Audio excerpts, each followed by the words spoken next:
Welcome to the study session of the Aspen Peaks Board of Education.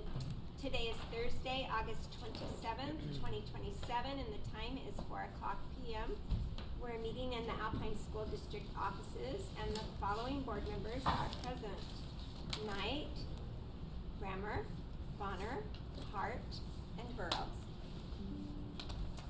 Our first agenda item is a debt obligation overview, and we will turn the time over to Matt. Thank you, President. Thank you for having me. Wonderful to be with you all. I did hand out some paper. I hope you don't mind that I printed some stuff out. And a fridge magnet, because this is so exciting. You will definitely want to get home and throw it up on the fridge. And I do have a few extra copies to go around. But can this be held up by this? It's actually a pretty decent A lot of magnet. pages. It's a pretty decent magnet. Printed one out in Norwegian. B has a Norwegian version that we can look at as well. But well, again, thank you, and it's so great and so exciting. We were just calculating how many days till July 1 next year. 300 and I think it's 308. 308. We started Yeah. on the first, So exciting. Yeah. And I do want to apologize, and I summarized this on page 2, a brief personal disclosure. I was telling Nikki, I dropped our oldest off, she's our only daughter, to Provo for her first year of college on Tuesday. So I'm a little out of sorts. So if there's long pauses, it's not emotion. It's really just for dramatic effect. So, but I thought today we might do a quick refresher. We met in January. I think we just met around here. And just thought we'd do a very quick refresher and then get into a few things as we get into July 1 next year.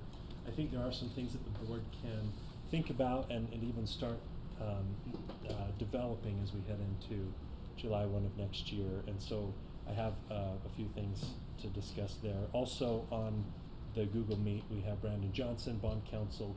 He will review briefly this agreement. I think maybe there's been some. Oh, okay. He'll be joining.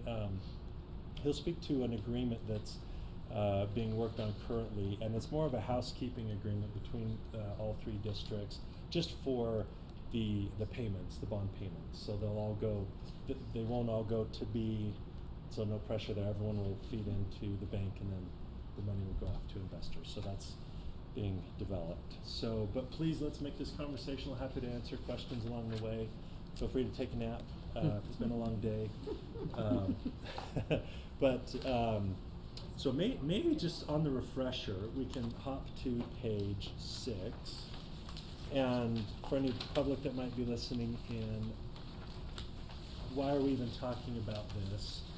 And really because of bonding, and the district will inherit 42% of the Alpine School District bonds on July 1 of next year. And perhaps on the public's minds, or why do districts bond?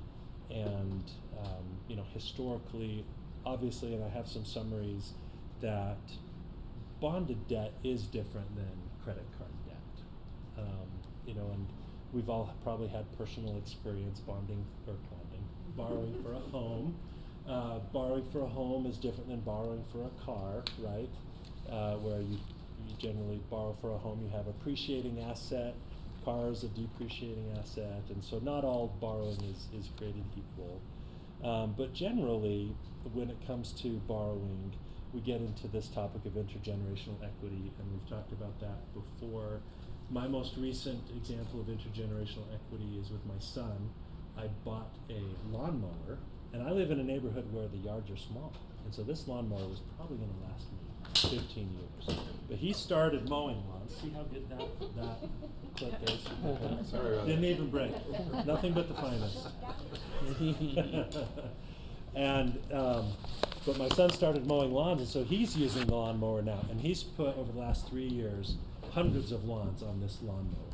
And now it's time to probably buy a new device. So as a father, do I rebuy it, or do I have him pay for some of it because he's been using it? So intergenerational equity. So we talked about that in January. Again, page 7 gets into the mathematics of tax-exempt bonding And when school districts or municipalities issue bonds, you're able to do so at tax-exempt interest rates. The reason for that is because the investors that buy the bonds don't pay taxes on the interest that you pay them. And so by virtue of those mathematics, it turns into a federal subsidy, kind of an indirect federal subsidy, where you're not getting money from the federal government as a school district for your bonds, but because the federal government's not assessing taxes to your investors, the investors are willing to borrow at lower rates, so they accept lower rates. So it's tried and true. There have been there's actually been legislation federally to take away tax exemption from school districts, municipalities. The cost of that would be in the billions and billions of dollars, and so as your agents, we do fight legislation in that regard. We like your ability to borrow at lower rates, and we'll continue to fight for that. But we went over an example in January that depending on what your marginal tax rate is, if you're an investor, you buy a corporate bond by Microsoft or a 4.5% Aspen school district bond, your indifference curve is you pay 6% on a corporate, 4.5% because of that tax exemption. You're kind of indifferent, although I'd rather own an Aspen piece. Thank you. For sure. Any questions on that? Again, lots of review. Don't want to spend too much time on it. We went over the two types of bonds that have been issued by Alpine, general obligation and lease revenue. Happy to answer any questions there. I think we did discuss that. Page 9 goes over the Utah School Bond Guarantee. This has been a great benefit to Utah school districts, wherein on your general obligation bonds, the state of Utah has a guarantee. So it's kind of like an insurance policy. It's a free insurance policy where the state has agreed to step in if there were ever pressure to not be able to make your payment. And so that guarantee will continue with these bonds as you start next year. And there's mechanisms in place if there's ever an issue where the state comes in and makes the payment for those bonds. Investors really like that, and that guarantee has helped school districts in the state issue at even lower interest rates because of that, because your bonds get that AAA credit enhancement. So I have additional information on that. As a board, please. As we're starting out as a new district, what do you anticipate our bond ratings looking like? Like, 'cause if the state has a minimum that they're guaranteeing, does that mean we'll stay there? Will we get a little bit of, catching Alpine's coattails to bump us a little higher? What do you anticipate? That is such a great question, Amber. And that That was a question I is- should have asked before right this minute. No, Yeah. that was great. There will be, and as I get into it, a little bit of a plan to proactively get with the rating agencies. Generally, you're just getting with the rating agencies. There's an annual surveillance. These dealt with that over the years. But I'd love to meet with them proactively, even though you're not issuing any debt right now. Right. Just to speak to your plans, your policies as a district. I think right now, and I have had several conversations with them, and in the wake of the 2025 bonds issued last year, we did see there is some downgrade pressure where maintaining the AAA as all three districts, I think, is unlikely. But only for a period of time. I foresee after a couple years of operation, just because they don't have much to go off of operationally yet. When we first start. Yes. So I think there will be some reality of probably not maintaining the AAA as a district, but I think there's great trajectory to get that restored. And I have some thoughts for the board to consider in ways to make that runway shorter.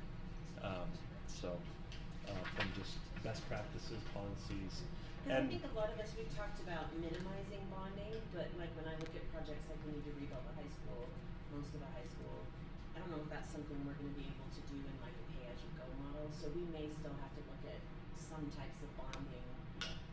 So I'm just Yeah, or a combination. Right, or a combination of the two. I always start with what billionaires are in the community that would just, you know, right? Like, I'm sure that's it'll be easy step to find number one. Let's call them. I'm sure it'll be I- easy to It find. sounds like you know something. I have. Yeah. Well, I don't have a great track Maybe it's record. one. Oh no, Yeah. I have not. And my We just lawnmower sent a kid to tells college. it. But no, and those are great things to Okay. just, yeah, Just getting kinda into keep in long our range. back pocket to be thinking about. Absolutely, yes. So, and on this, you know, guarantee, the guarantee will continue, even though there's pressure on our underlying rating. The board has that control on the there's levers that you do control. There's certainly levers you don't control, and we'll go over those. But that's a great question, something that we'll push to have the runway as short as possible there. So, page 10, we talked about your finance team. I serve as the municipal advisor. Our role is as that of a fiduciary.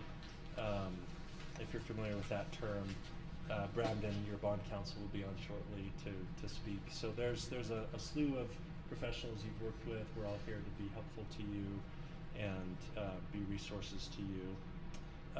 We talked in January about the bonding process. Not that we need to belabor that now, but if you're having trouble falling asleep tonight, page 11 is a really great resource. The bonding process, and again, you know, if you start from the election, right, you go through the election process. It's time, and poor Bees had to spend that time, you know, dealing with me. But start to finish, you know, bonds about 3 to 4 months from the time a school district would adopt a resolution to the time you actually get money delivered in the cash truck. But certainly, if there's an election involved, that's a longer process. So page 11 goes over that. Let's see, page 12 is my attempt at humor.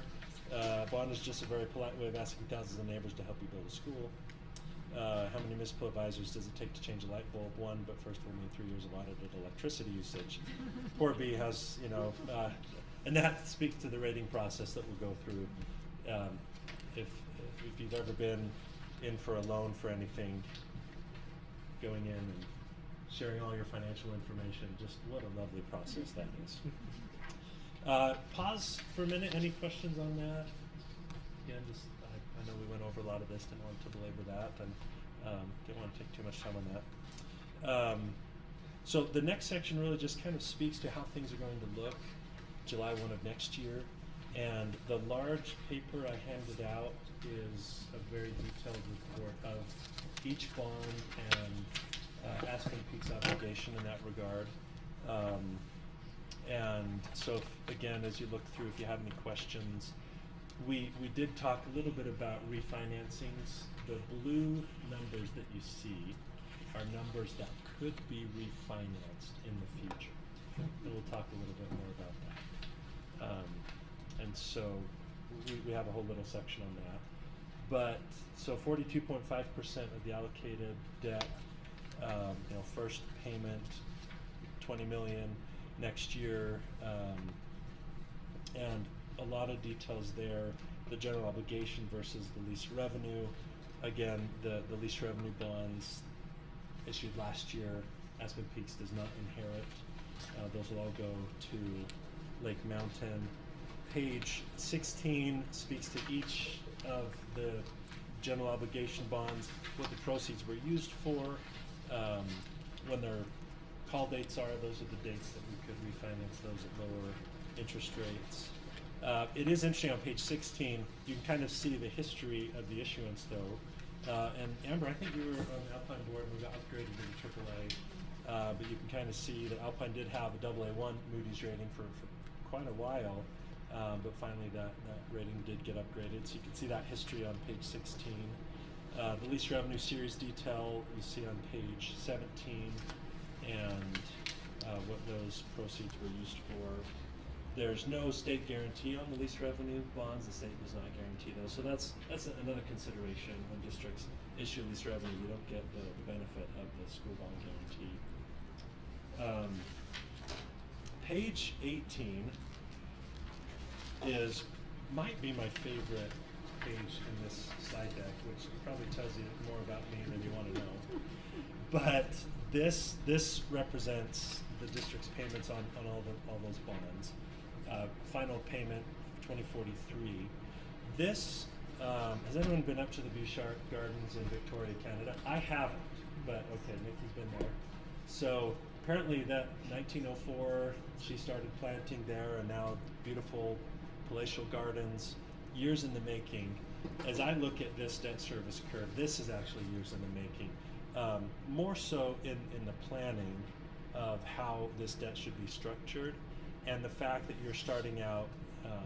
I'd love for all districts to not have any debt, of course, but to start out with decreasing payments as a district really puts you as a board in the driver's seat.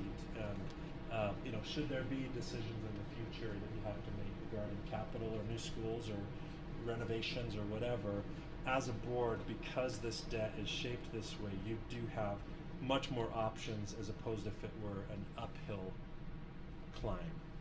So this really, again, is years in the making, and I do foresee, because of those blue numbers on the larger sheet, that these payments even decreasing further. So, and I have some historical information on bond refinancings, but you'll be able to refinance a lot of this debt, and as a board, you'll be able to decide: do we keep this footprint, or do we want to convert, quote unquote, the 30-year mortgage to a 15, right? And keep the payments the same level, but shave off the tail end. So a lot of options you'll have. What would refinancing look like where the debt is shared between 3 districts? So how it will work is, as of July 1 next year, you'll be able to just refinance and restructure your portion. Our portion of it? Okay. Yeah. And that's how Canyons and Jordans have done it. They've generally coordinated on timing, which has been helpful, timing-wise. But old Jordan debt was refinanced. Some kept the same footprint. Jordan kept the same footprint, whereas Canyons shortened it on their piece. So lots of options there. We will talk about bonds that are callable before July 1 of next year, and I'll update you on some discussions on that. But that's so that you'll have full flexibility as a board to make those decisions, what's in your best interest, and your mathematics and your finances. So, great question. How often can the refinancing happen? So the refinancings are tied to what's called the redemption dates. So actually, Jason, that's a great question. Okay, so just certain portions can be refinanced at certain dates. Correct. Okay. Yeah. So for example, actually, let's talk through it now. If you've got your big page, let's go to just that first page there, the 2019 B bonds. If you kind of look down that list of, you'll see a March 15th, 2029. And then you'll see all the blue numbers, 2030 through 2035. So there's 11.3 million of callable, what we call, when you call it back from investors, it's kind of us, bond nerds, trying to, use a cool term. But so those are callable or refinanceable, and as of March 15th, you could execute a refinancing on those bonds. So that's a date that's written into the current bonds that investors are aware of. You've paid for that option. It's embedded in your the pricing when the bonds were originally issued in 2019. Most bonds in the marketplace, and it's a very large marketplace, about 400 billion nationally. Most bonds are issued with a 10-year option to refinance. You cannot refinance before that date. We used to be able to, and then with the Reform Act in 2017, the federal government took away that opportunity from us. And if you really want to know why they did that, I'd be happy to bore you with those details. It's not good that they took that away from us. Now we have to. You used to be able, if it's all mathematics, right? So if interest rates are low enough and it provides a financial gain for you as a district, you used to be able to issue the refinancing bonds, escrow the funds until that date, and benefit from those savings. And it was nice because the market does not always follow when your call dates are. So in March 15 of 2029, I'm an optimist, but maybe rates will be double what they are today, and we won't even be able to refinance these, right? So that flexibility was nice, but generally, because the yield curve slopes upward, right, short-term rates are generally lower than long-term rates. Generally, the mathematics work out that you can refinance by the refunding date. However, if there is a problem with oil, and oil prices have increased, and inflation is a concern, interest rates like they have this year, there have been very few refundings this year, even though bonds are. We've passed many, not for the district, but for many others of your friends. Many dates have passed, and the mathematics just aren't there because interest rates are high. So, great question.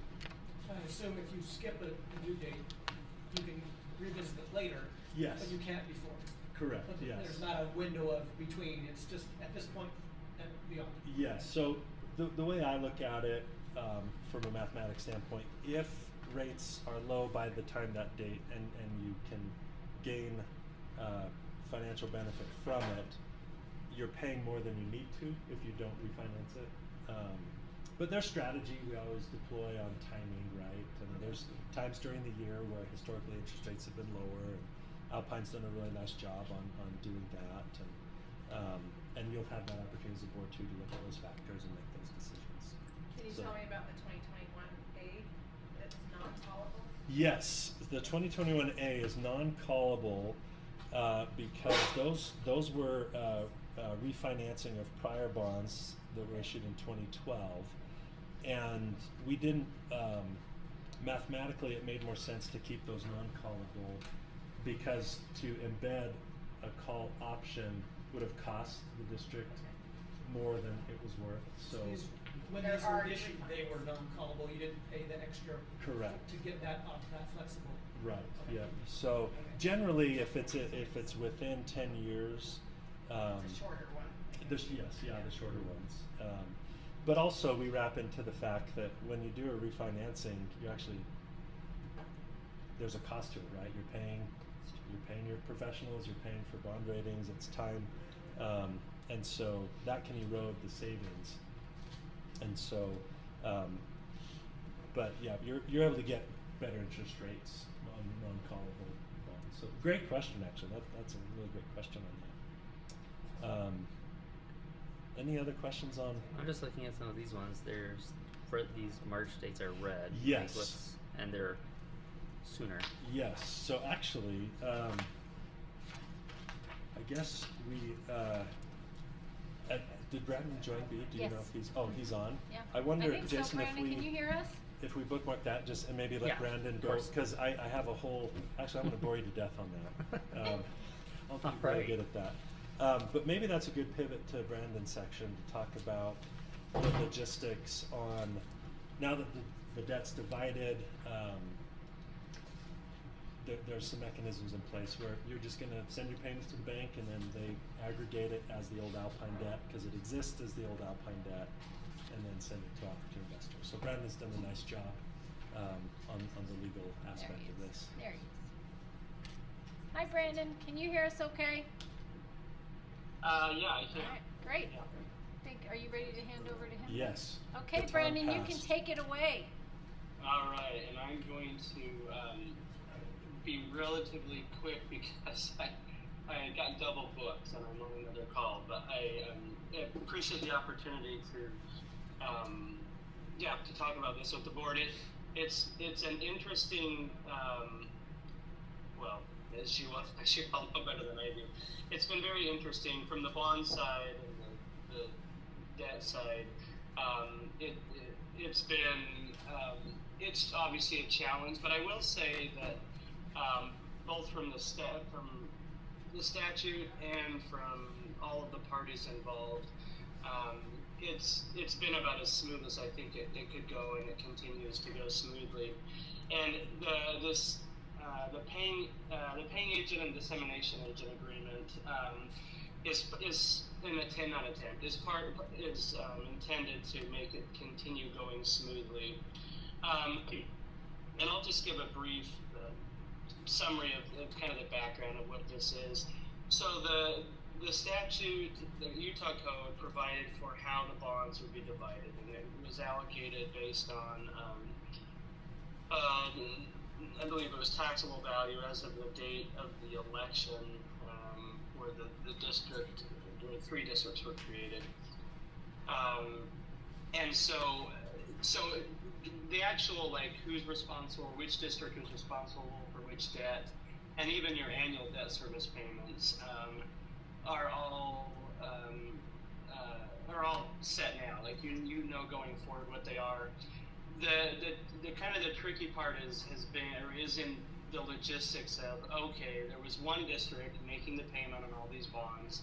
Now you have 3 different districts responsible for different portions of the bonds.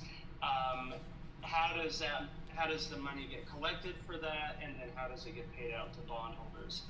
And it's not a problem again of, you know, knowing who's responsible for what, because we all know, everyone knows which, you know, the district what they're responsible for.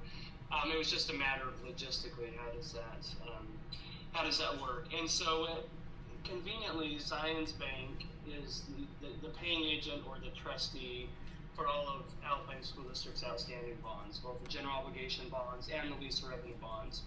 And they are already making the payments on the bonds to bondholders and collecting that payment from Alpine School District.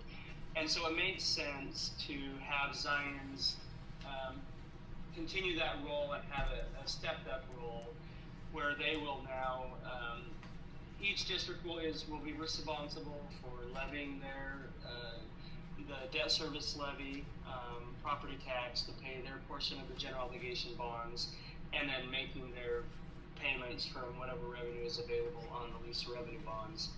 So each district will now be responsible for collecting their own revenue and taxes to pay the debt, and then transferring that to Zions Bank. Zions Bank will collect all of the money and then make one single payment as the Alpine School District to all of the bondholders. Because from the bondholders' perspective, their bonds will still remain Alpine School District bonds. There won't be any change. So Zions Bank will be the collector point for all of that, and that will keep things seamless and as smooth as it's always been for the bondholders. And that way, each of the districts, we don't have to appoint one district to be the district to collect all of the payments and then send it on to Zions Bank. This will just allow each district individually or separately to send the money that's owed every time a debt service payment is made or due. Make that payment to Zions Bank, and then you don't have to worry about working it out amongst the 3 districts. Another part of that, the dissemination agent agreement part. So Alpine School District, like every public entity, has an obligation every year to provide certain information to what's called EMMA, which is the Electronic Municipal Marketplace Access, or something like that. I can never remember what it stands for. But it's the website or the site that the SEC has created for all municipal bond, all public bond information to be submitted. And so Alpine School District, like every other school district, is required to submit their annual their audited financials, and a few other additional items related to property tax value and enrollment and a few things like that. And now that starting next year, when there's 3 districts, that obligation that Alpine has will now be divided into three, and all three districts will be required to post annual information, their annual audited financials, and the other kind of operating information the Alpine School District now has to post.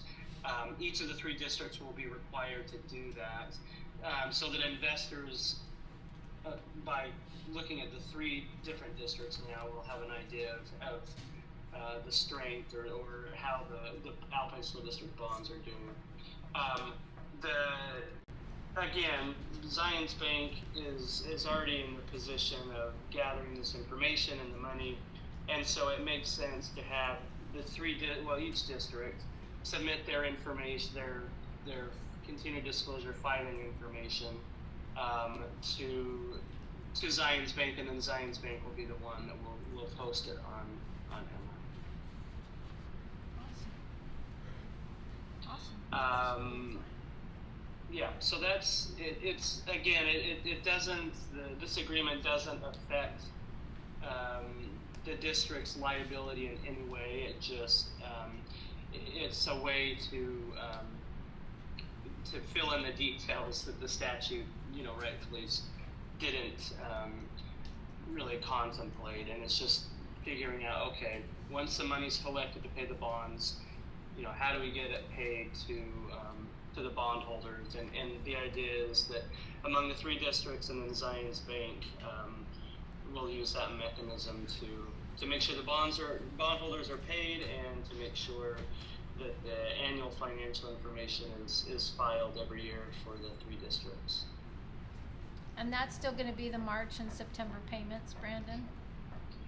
Yeah, so even that, so the payment dates are all stay the same, at least until you refinance those. So yeah, Okay. it will be those same payment dates. And again, and I think Matt may have included it here, but we'll attach it to the paying agent agreement. But Matt, or we can tell you every payment date what your payment is going from now until the bonds are all paid off. So yeah, those payments will still be the same. The payment dates will be the same.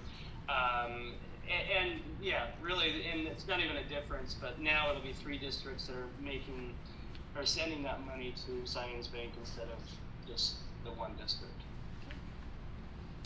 Brandon's done a really nice job drafting this. You'll all see it. Timing-wise, Brandon, I think this fall it'll go before the boards. Yeah.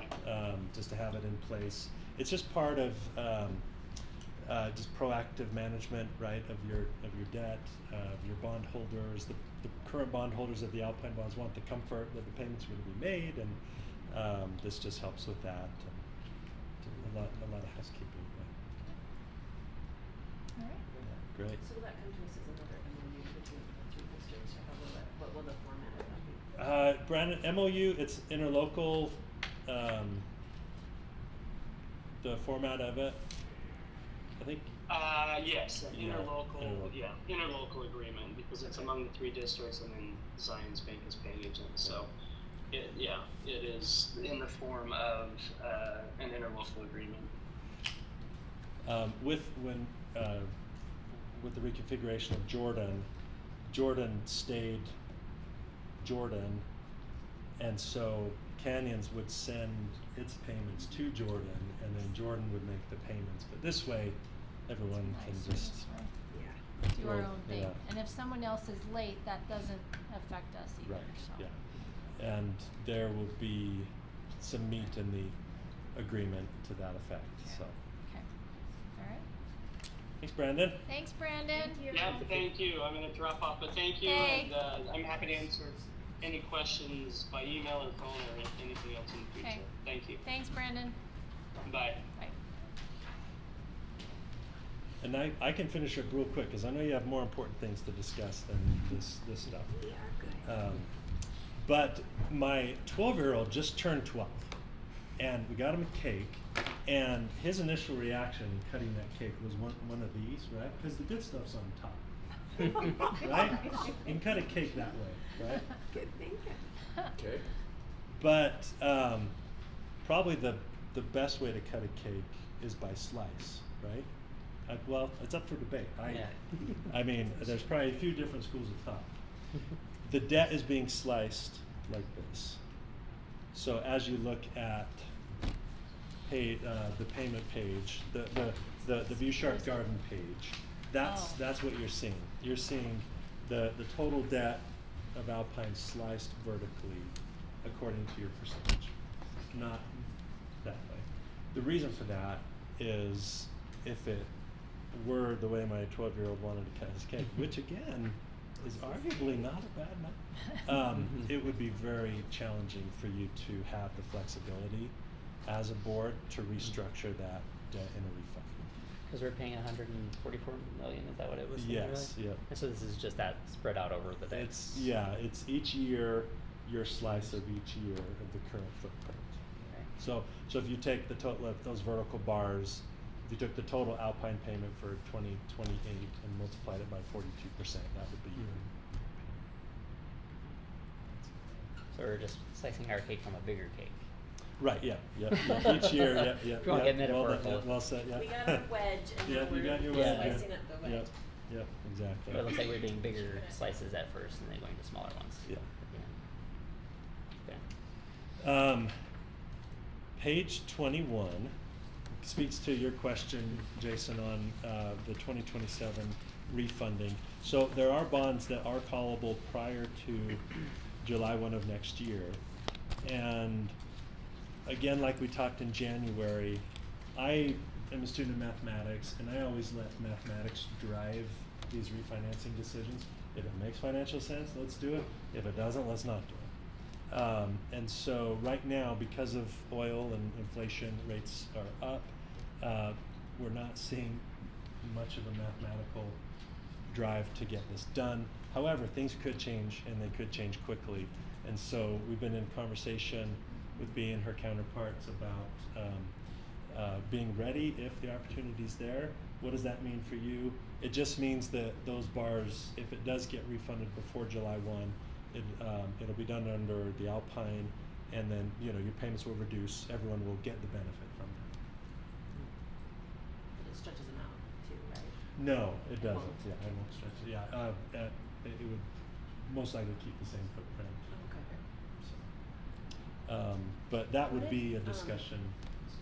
How long would you continue to look at this? Like, so we can do it as early as December 15th, but at what point are we like, yeah, we're just, or can Not we gonna just do keep it. looking at it forever? You Until can it's keep paid off? you can keep looking at it forever. Yep. So we'll pass that date, and even after July 1 of next year, those bonds will remain callable. And if the mathematics pop up a year from now, we'll all be talking about should we do it. Otherwise, you have what I call a wasting asset, right? You're just paying too much than you need to. So. But like you said, as your company just is a constant monitoring of that. Constantly You have a monitoring. Post-it on your laptop that's Yeah. like, Oh, it's we've gonna got- Yeah. Yeah. All the following people Yeah. right here. Yep. So if you have any influence on reducing interest rates for the market, pull those levers. Sure, So lots more here, and again, I don't want to take too much time, but maybe a good pivot would be, let's hop to page 33. I have some information on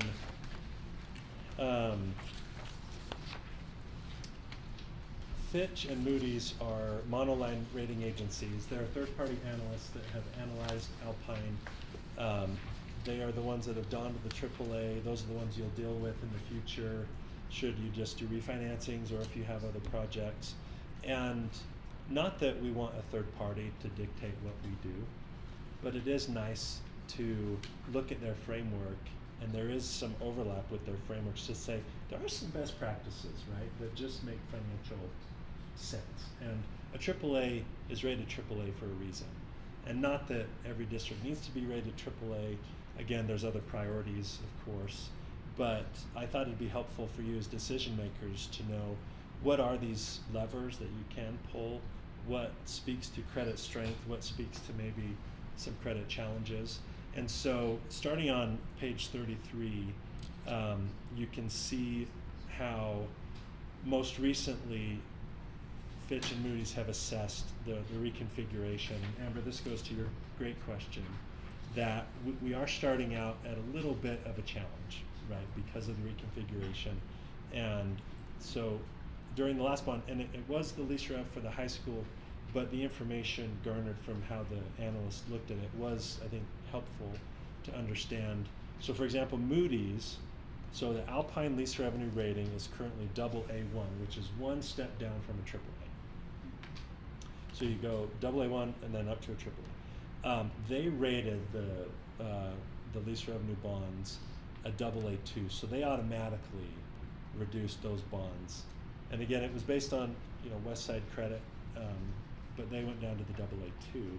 Fitch kept the AA plus of Alpine, but they put an outlook negative on it, and that sends a message to the market that hey, changes are afoot, and there could be a scenario where that is downward. So that's the construct that we will continue to look through, as July 1 next year comes. So then, skipping over, I think it's page 37. What levers do you as board members control in all of this as your credit is assessed? Again, not that rating agencies should dictate the decisions you make, but it is helpful to know these levers. So we get into things like reserves and fund balance. How much money do you keep in reserve? How much do you deploy in the classroom? Debt and capital. When do you issue debt? When do you not issue debt? Budgeting and planning. Do you have multi-year forecasts? Budget to actual monitoring on the monthly basis. Your governance. Are you putting your audits in on a timely basis? Are you meeting your disclosure deadlines that Brandon went over? Growth and capacity, I know those can be a little bit more challenging. So these are some levers, and I put in a wrap-up section on page 43 or 42 just some thoughts, and I'll work closely with on this, and superintendent, and of course the board, but just some thoughts of what can you as board members do, what can you consider maybe getting in place, or at least considering as we approach July 1 of next year, that puts us in a position, I think, on a positive foot when it comes to this credit strength perspective. Fund balance and reserve policies, debt policies, investment policies, 5-year capital plan. Bee's already got these. I mean, she's got these all dialed. Multi-year financial forecasts. A lot of these continuing disclosure, introductory meetings with rating agencies. Anyway, so some things to think about, and I'd love to invite you to look at these. What are priorities for you? Love to help you with it, and love to work in tandem to, again, develop some of this stuff. I have examples. I have best practices. So hopefully that's helpful. Food for thought. Is this list in your recommended order, or like in terms of priority, or are these just These are recommended. Yep. And they're in the order that you think is most important? Yes, mostly. Okay, mostly. generally. Yeah. I put all of them at probably number 1, but 1.1, 1.2. But no, that's I think getting your fund balance and reserve policies would be great.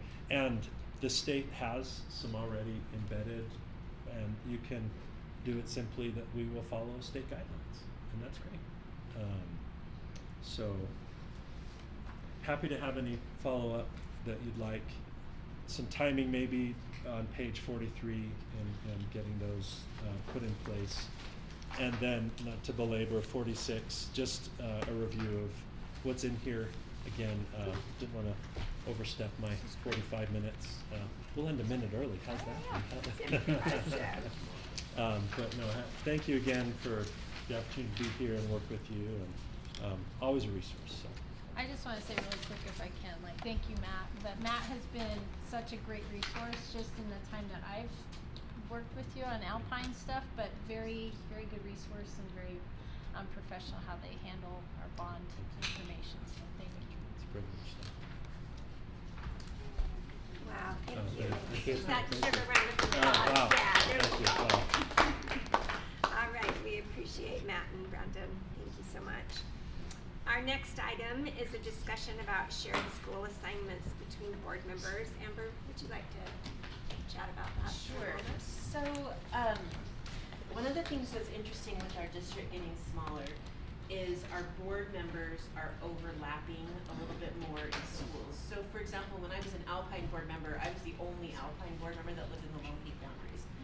And some schools didn't have a board member that lived in their boundaries, some of our high schools. And so, now we're finding where we're so much smaller, we have multiple board members that live in the same school boundaries or have constituents that live in one boundary where, you know, somebody else might have kids that go to that. Anyway, the boundaries are weird. So here's just a couple of examples, right? Like, so Nikki and I overlap a lot in weird ways. Like, her kids go to Timberline, but I'm over Timberline, and my kids all went to Mountain Ridge, but Nikki's over Mountain Ridge. So it's a little bit like and it's mostly in secondary schools. Like, I don't think this really applies really well to elementary because the boundaries are so much smaller. But we have things like Nikki has people in all 4 high schools or just 3? My area covers all 4 high schools. All 4 high schools. Or we have things like Lehigh High is in Jason's area, but Jean Marie currently has kids there right now. So I think the question is, every district does these types of assignments a little bit differently. Like, for example, I remember at one of my very first USBA meetings, I was talking to this board member, we were talking about things, and they were like, and I said, well, how many schools do you guys have? And she said, 4. It was like, what? So they had 5 board members and 4 total schools. And she said, well, how many schools do you guys have? And I'm like, well, I'm over 10, you know, just me. And she was blown away. And so every district does it a little bit differently. So the question I think for us is, how do we want to handle when there are multiple board members who maybe have connections to or constituents that go to the same school?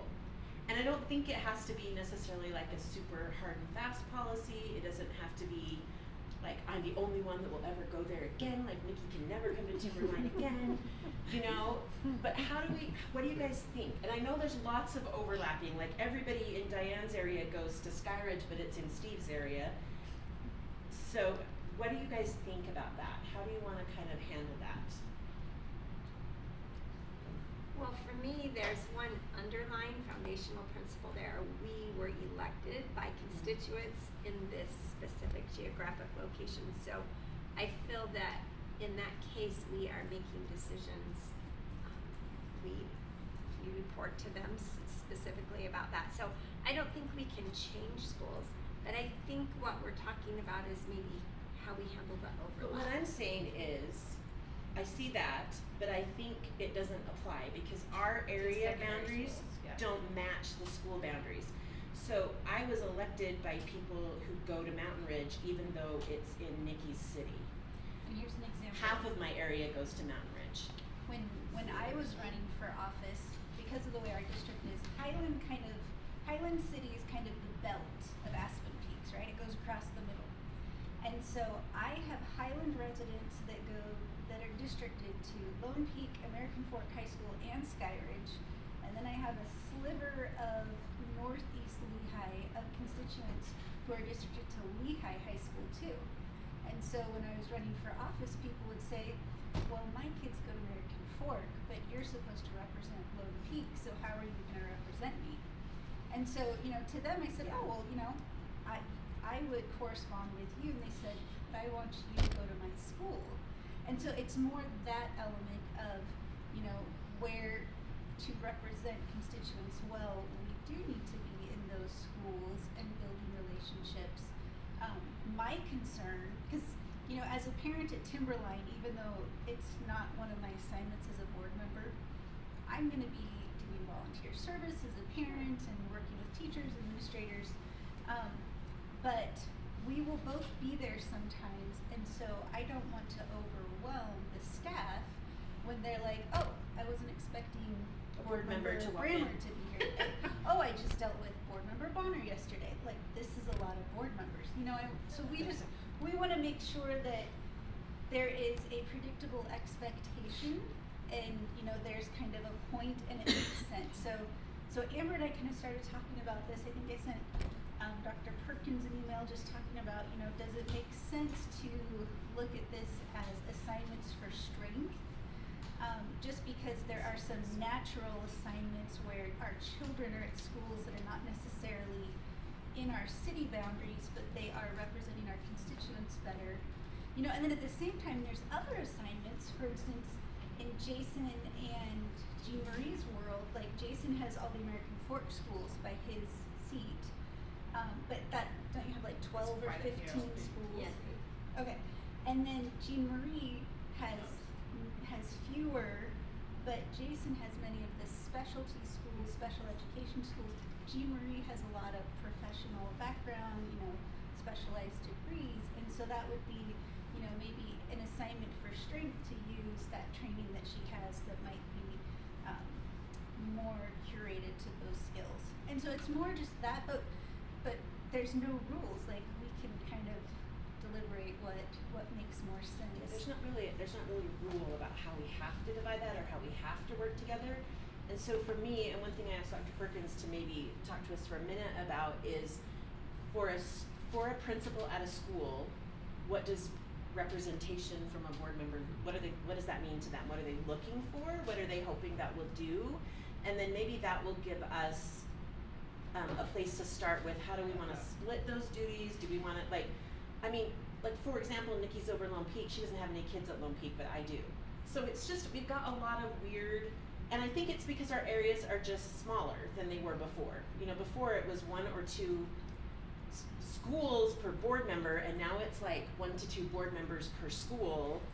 So it's just a little bit different, and I don't necessarily think there's a way to make it perfect, but maybe we just need to chat about how we want to handle schools where, if I'm at Lone Peak all the time because I have kids there, is that walking all over Nikki's responsibility to the school, or is that fine? Do you see what I'm saying? So and I would love feedback from some of the administrators or Yeah. Yeah, those who have that experience. more- At the secondary more school. tight what's issue. helpful for you Instructions, to yeah. have board members do at your school? How Not would yell at you you, not yell prefer? at your teachers. Well, why don't I start, and then staff can jump in and share some of their thoughts. There really is a couple of things as I've pondered this, and then we've talked a little bit as a cabinet. There's a couple of different layers to this. The representative, school representative, because you have the school side, I would say faculty, staff, and administration, and then you have the parent side of representation for those schools as well. And so it does look a little bit different depending on which of those sides we're talking about here, as far as role of having that be the representative for that school on the board, right? My experience, which I think was fairly consistent with a lot of our team, and they can weigh in here as well, is when I think about, I think about times in which I had my board member, the board member that was assigned to me or my school, it really was about 2 things. It was about support, knowing that that's the person that I'm going to make sure gets invitations to things, that I know is going to show up to things if we had an event or we had a game or whatever. That was who I was expecting to see from the board if someone from the board came. And then the other piece of that was who I expected to reach out to me if they were trying to understand something from a grassroots level. Maybe there's a policy decision that was happening. I might be the touch point that person would come from the board and say, hey, help me understand FTE from your lens. And then we would have some dialogue and discussion. So when we talk about those are the things that stood out to me, is what does it mean to have a board member assigned to my school? Folks, any from staff, any additional thoughts? You need to know everybody boards differently, and so everybody has had different experiences with board members as well at their schools. Well, see, and I think both of those things you just brought up, like half of us don't have a high school and several of us don't have a junior high. So if I want to know what's happening at a high school, I have to go to one of somebody else's schools. And so I think that's where this whole thing is a little bit maybe squishy, like we talked about last time, right? There's a little bit of. So I, I do have kids at the high school, and I have kids at Lehigh Junior, which Steve's over. And luckily I was already involved with PTA and school community councils there, and so the principals expect to see me whenever I want to be there. So they're happy to welcome me. And like Lehigh High School's principal, Aaron, he emailed me this week and was like, hey, what swag do you want? Even though I'm not over it, he just expects me to be there cheering at the games or, answering any questions. From a school side, and I do want the rest of you to talk, it doesn't matter if there's one board member or multiple board members who are our board members. Like, we just like the board to be there and to engage and be involved. So at least that's my perspective. I don't know if anybody's going to say anything different now. But thoughts from anybody? They're like, great, now we can't see. You're at the junior high? Yeah. So I really appreciated any time that our board was involved. Particularly in PTSA and school community council. I love for them to see and hear the great things that are happening at our school, and then I was always able to answer any questions that they might have or provide any more context that they might need. And particularly at Mountain Ridge, there were always questions about size and different things like that, and I was always able to talk through those questions and have good conversations about that. And I've always had board members that have been very involved in attending school community council and PTSA and coming to events, and that's always very appreciative. I've always been very appreciative of that and that relationship. So I agree with everything that's being said. I think the key for principals, we love to have the board members there and be part of the community and the events. I had a situation where I had a board member who was on our school community council, but a different board member who represented our school. And what I was grateful about both of them and how great they were was that they had worked those things out, so it wasn't awkward for any of us in the moment. It was very much wanted them there to everything and wanted them to be a part of things, including, guest speaking, all of the things. We wanted them to be part of it. But what was nice was I didn't, as the principal, have to, and neither did they, navigate the situation. And they did rotate, even though one was over on speaking at our opening celebration. But there's also the point of a high school graduation and a speaking at graduation. It's just nice for everyone if that awkward is done prior. That's all. The board, it's public. Let the board do the awkwardness and not ask the principal to. Yeah. And there's also the idea of consistency, where if you're going to the SCC meetings on a regular basis, then you can actually be knowledgeable and participatory in that versus I show up every meeting or maybe every third meeting because of how things go. And then it's still nice to have a board member there, but the level of partnership you can provide or consistency or understanding or is going to be different if it's. I think the flip side of that though is if you go every time, you don't want to become someone whose suggestions are turning into something they think they have to do. So I don't like going every single time because I don't want them to feel like, oh, she's here to watch us. Do you know what I mean? But yeah, but I see that too. So anyway, anybody else have thoughts? I do like that you mentioned like graduations. I will have a son who graduates in 2027. Jason will be over at Lehigh High School. I sure would love to be a part of that, right? Even though I'm not the board member over that high school. So your suggestion is just work it out beforehand with. Yeah, we're gonna put the two in. Don't spring it on you. I think it's okay to. Do you know what? Jason knows I'm willing to help him whenever he wants help. Yeah. I also think it's not a bad thing if there are two board members that are assigned to the high school. I don't either. So for me, it makes sense, like when we list schools, to just list the ones that our constituents would be assigned to currently, and so everybody knows, oh, these are the board members that will be answering for constituents and staff, and maybe there's 2, maybe there's 4 at some of the Lehigh schools, but ultimately that's fantastic representation, and then the rest of us, I think we can all work out the dynamics of not being overwhelming.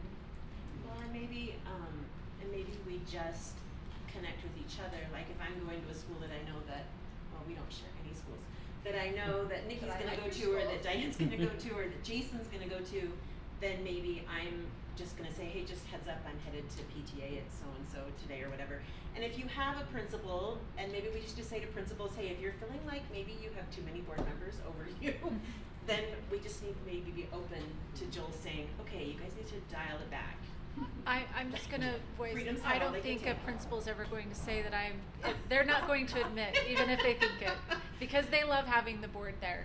And so I don't think they're ever going to say, oh, I can't believe that we have another board member coming. But, you know, just being cognizant of their time is very helpful. The thing I love is that we're having this conversation. You're serious. And that it really speaks to what we're trying to accomplish. I mean, I think about small community districts. Well, some of the small community districts out there have board members with 5 representatives in one high school. And they work it out just fine. There are lots of and districts in they the are state that they, have that. the schools feel connected to their school board members, and it's a vice versa relationship. The public knows that they can talk to any of their board members. That I think it's not a bad thing. That's just my opinion. Can I just, Please. I think just one thing, I think as a principal, I would just want to know who am I inviting? So, because I wouldn't want to offend anyone. So if there are, like, it's great if all the board members show up at my school event, but which ones should I be notifying of the PTA meetings or the school community council meetings? Like which, just so that I don't offend anyone. So. So maybe also put it in your pocket to not be offended if someone forgets to invite you to something. I'll just show up anyway. You'll just show up anyway. And that's But true. the reality is that's okay. Our folks want you there. They just also know you're busy, right? I do want to address though, about Jason's schools. He does have 8, I only have 5. I do have the background in special ed.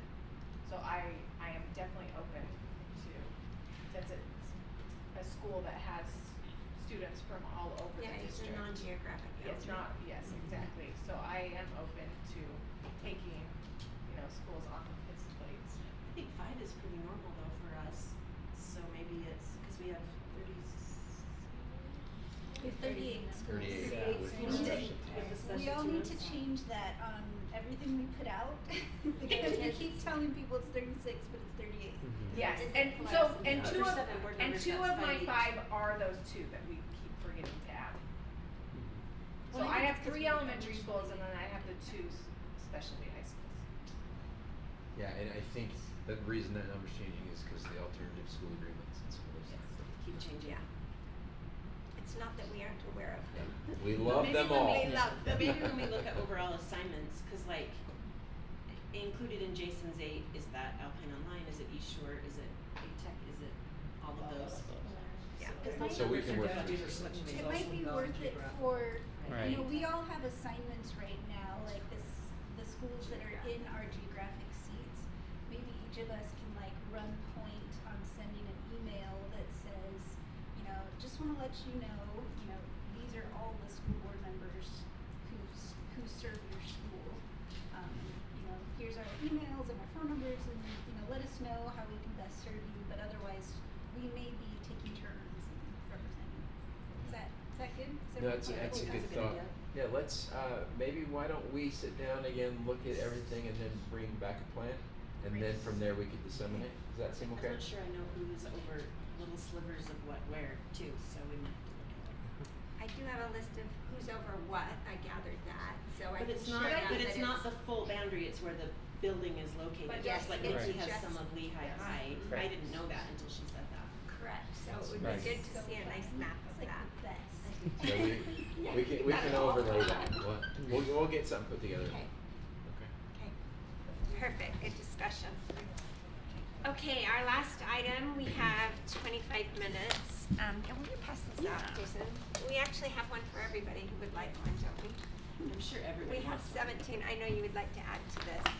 So you'd like to add to your list of documents. Everybody wants one. So last time, Well, as you might recall, we've been working on our board handbook for several months. And we looked at board handbooks from all the surrounding districts and made a draft document. But then we chose to split the draft into two separate documents. Thank you. The first one is the board member orientation guide, which Jason's handing out, and it's smaller. It focuses just on new member essentials. And then the second, larger one, and I did not print those out, so you have to pull them up on your computers, board members, but I sent this out on Friday, and this one is the board governance handbook. And so it's the bigger, more fuller one. Again, this one is just so we don't scare anybody off when they first get elected. Anyway, so there you go. There's that. These handbooks are not voted upon, and they are just handbooks, and we can change them and update them at any time. So tonight we're going to begin our discussion of the more comprehensive manual, which is the board governance handbook. It's quite a bit longer, and it's going to take several study sessions to get through it. Diane, my only feedback left on the orientation guide, can I do that really quick, Please is do. I would love to see this black and white, so we don't have to take the color copies. Because every page would be, okay, I like it. We can do that. Easy peasy. Just color copies are expensive and we won't have color copiers everywhere, so black and white We don't need the versions. gray background on every single page. Yeah, every single page has that. You're like, has what does that background. say? I can't tell. Almond ivory. Yeah. It is kind of pretty. Anyway, that would be my only feedback. Thank you. Okay. So this document's quite a bit longer, the handbook, the governance handbook. And we're just gonna start, and we'll go as far as we can until time runs out. One thing that we want to do at 5:25, hopefully I look at the clock, that's in like 20 minutes, but we want, as we're going through, we want to make a list of policies that we need to have in place for the things that we've discussed. We have a policy draft, but again, it's just a draft. So we chose to go through the handbook first. So let's get started on this. If you look at the table of contents, there are 11 areas plus a glossary, and we're going to start with the first area, which is just, well, there's the welcome, which is interesting on page 5. So if any of you, as you went through this, if you have any input, any typos, any things that were confusing to you, please just jump up. Otherwise, I'm just going to kind of go through some things that stood out for me. This one says this does not duplicate the board policy manual. We haven't adopted our policies yet, but when we do, that is the law. Those are the rules, and those things are voted upon, and they are policies. So this is a handbook. It describes how we actually operate. The policy manual itself will be the rules. I think one more thought here too, just for everybody's information. Handbooks are not necessarily policies, so we don't necessarily have to vote on this in a meeting. But policies, we do have to vote on the exact wording in a meeting. And so I think one of the ways to say, hey, are we happy with this? Do we like it? Great. And not vote on it is, like this one obviously is very geared towards the beginning of our district. We might in a couple of years want to take a bunch of this out because it's not as applicable anymore. But so if it's not something that we formally adopted as a policy, then those edits can just be made rather than having to bring it back and have a public hearing and all the things. Yes, exactly. So just so you know, there's the orientation guide, which again is just a shortened version. That's what we passed out tonight, but that's just a shortened version, a digestible version of this. But nothing contradicts each other. So the orientation guide and the handbook do not contradict each other. It's just a little bit shorter, a lot of bit shorter. Okay, the next thing that is a list of things, we're not going to start with that. There are some items that as we went through it, Amber and I, and then Joel looked at it, also some things that we need to decide upon as a board. But a lot of them have already just worked themselves out, and as we go through this, they're listed on page 39 if you want to look at them separately. Anyway, we're going to just start today with number 1, which is page number 6, our role as a board member. Did anyone have anything that stood out to them as our role as a board member? I love this, and it's the quickest way that we can go wrong by confusing what our role as a board member is. I did appreciate reading through all of this. My one thing on page 6 was the term length. I know that it had the normal term lengths. Should we address that we are already different at 5? currently? We kind of went back and forth about that, Okay. and we thought that after us right now, Yes. Everyone will be. it'll always be 4. Yes. So we were like, let's just leave it as Okay, that was Yeah. just my So- question on that yeah. page. rather than having to come back and edit later. Yeah, Yeah. exactly, and we are pretty well aware of who's a 3 and who's a 5. You know how long we're on. What I loved was, right Handwriting. after the first 5 items, I love this part. The board does not manage the schools. The superintendent and district staff do that. This is the most important distinction in your role. The board governs, the superintendent manages. So the first 5 parts up here, we set the strategic direction, mission, policy, we do budget and oversee fiscal stewardship. We hire and support and evaluate the superintendent and business administrator. We engage the community, we represent the public's interest, and we govern ourselves. But this is where we get into problems if we try to overstep our governing bounds into operations. So it's a pretty cool distinction. I really do love having this wordage here so that I can tell it to people, like, it's Seriously, a great question, but that's not my job. Yeah, this is what the board does. And there'll be some education. Yeah. For everyone. For all of us, Mhm. yes. Yes. Yeah. Yes. Even for constituents Yes. and stuff. Yeah, Like, as I was hey, reading through this. This is my role, Yeah. so just understand. And maybe Joel could step in and help on this question. When we're on committees, most of those committees, except maybe not policy, well, most of those committees are run by your leadership team, and we are members of it. So Why do we have chairs? we don't have chairs anymore. Okay. That is the deal.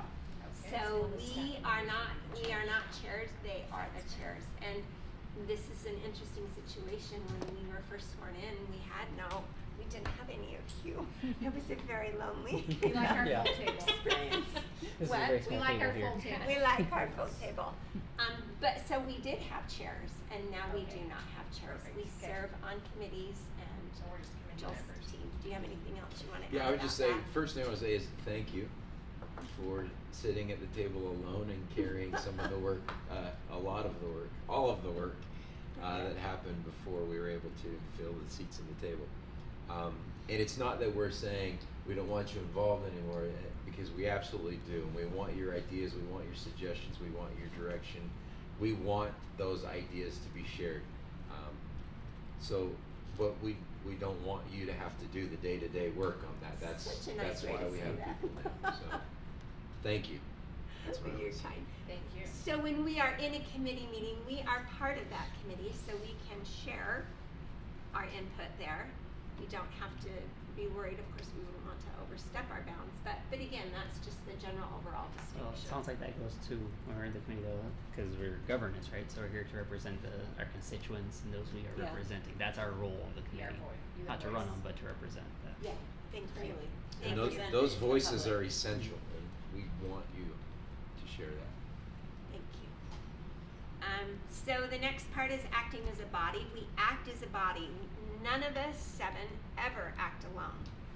We act as a body. So we make decisions in a lawfully convened meeting. We have to have a quorum present to make decisions.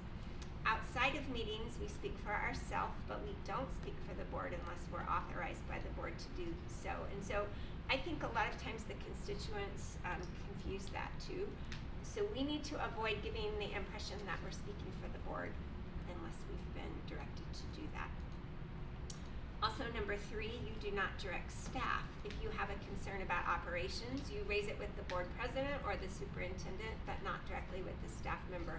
And so that's kind of easy to, if you know the staff at the school, or if you know these people, it's easy. It feels like it would be our role, and I have to tell myself that all the time, and I'm not perfect at it, but I think that's a distinction that's important. But I think that's actually a really good distinction for staff too. and staff clear down to people in individual schools, right? Like, if a board member hears something concerning, don't be upset that they took it to the superintendent or to the principal or to whoever, because it's not our job to deal, it's not our responsibility, or I don't wanna say not our job, because that's not really what I mean, but we shouldn't be addressing it with you, it's not our role, yeah. To address it with you, it's our role to turn that information over to a staff member or. And on the flip side, we don't want anyone to think that we're the police, that we're there to just look for things that are wrong. That is not our That's role. not our role. But that is the distinct chain of command, and it talks a little bit more about this. So if we have a concern, our job, our role is to talk to Joel about that. So we also, on the flip side, number 4, we don't commit to anyone, constituents, vendors, or community members on the board's behalf. So I like this next sentence. This is not a formality. It is the core discipline that lets the board function as a governance body rather than a collection of 7 independent agents. And that's something that we have to learn, is how to function all together. So that's a great one. And then we talked about the term of our board. It will be 4 years going forward. But I did like this very last sentence. Most board members report that real fluency of being a board member comes during year 2, and I have to smile, once you've been through a full budget cycle, a full superintendent evaluation cycle, and at least one hard public moment. So that's the part that made me smile. And those moments come, and that's part of what we do. But so the first year, you're just getting your feet wet. Some of us got thrown in the deep end, and it's a good thing we know how to swim, or at least we're teaching ourselves. So there we go. And then it talks about time commitment. One thing I thought we should add, number 1, it says regular board meetings, but I think we should put study sessions on board meetings. I wondered about that. Did you think about that? Yeah. Any other thoughts in section 1? Okay. And again, I loved Joel's term, and I've heard this other places too. Everyone boards differently. And so our time commitment, it says roughly 8 to 10 hours per week. Some weeks it's a full-time job for me, and some weeks you have a little more free time. And so we're not keeping track. We're just doing our thing. Okay. Section 2, the onboarding roadmap. And here was the part. So we did this first, and we made some changes, and this has not had those changes reflected in it. So one of our changes that we made is we took out the order of how we did things. So this one says certain items are recommended in the first 90 days. And then it says the roadmap below is sequenced rather than scheduled. The order matters more than the calendar, but some of it I don't think, We strike out that I whole just think we sentence. take that whole part out. Do you agree? So too. Yeah. And none of we talked about that. Pardon? Is none of we talked about it? Yeah, we talked Yes, about it in the exactly. orientation. It just hadn't reflected. Yeah, this part hasn't been updated, but I think that the order doesn't matter on We this. didn't We update should it. do those things. This one is heavily Yes, skewed. but I'm like, this one, I remember us taking that. Yes, we out. talked Like, I about don't Yeah, that. we did. I don't think we edited it or something, I think we just took it out. It's just. Yeah, we took that whole section out. You're exactly right. So then it talks about what you would do for orientation, meet with Joel and B separately or jointly, and then it says visit district schools, and it talks about how we, and we talked about that last time, about how we will coordinate that. But I don't think that has to happen second. Like, I might want my onboarding packet with the policy manual and the handbook. I might want that first. Talks about district email. Can we, on number 3, can you take Yes. out recent meeting minutes? I don't think we should be making copies and providing that. They're all on the drive on the website. Anybody can read as many minutes as they want. Okay, because this appears like that's part of the Or packet. watch them. Right, or watch them. Yeah, or- come on, we're I mean, excited. we make copies. I don't like to make more copies than we have to Can you do it at double speed? Yeah, you can do Come on. it. She said. For it. That's way My better. voice would be even worse at double speed. Okay. Good thing you don't have to listen to that. How fast can you? Okay, then we are, after we get through this, we will start tackling the governance series. And in here, they put them as 1,000 series, and we talked about keeping them 9,000 as Isn't that far what we as said? Alpine. But here's a thought I heard in the last couple of days about why we might want them to be 1,000. And I'm not saying we do, but I hadn't considered this. If they're 1,000, that's like the foundation of what we do, and what we do is governance. And so it's a thought, but I don't know that distinction matters. We're considering. So every policy that you hear about in here, It says 1,000. it will say 1,000. So they're just placeholders till we do our policies. And we're, I would say our policy committee is totally open to renumbering, but we thought we would stay close to Alpine's numbering, simply so we can keep track of the ones we've edited to our district. But once we've done them all, then we can certainly go back and, you know, choose a better order. Sure. Better order. At this point, why not? Yeah. Our policy manual, our draft one, is different quite a bit from what Alpine has. One thing that was presented to us in a deep dive was how different districts around us, I think They're really different. they are so different, and the way Alpine does it is totally different yet. So we've kind of chosen this method, and this is where we're going. But anyway, any policy number you see is just a placeholder. Then it talks about required training, and it talks about OTMA, which is probably the most important thing to understand.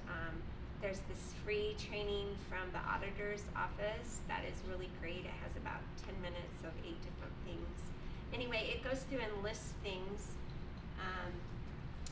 Then what you do, active participation, and within the first year, there's an annual self-evaluation.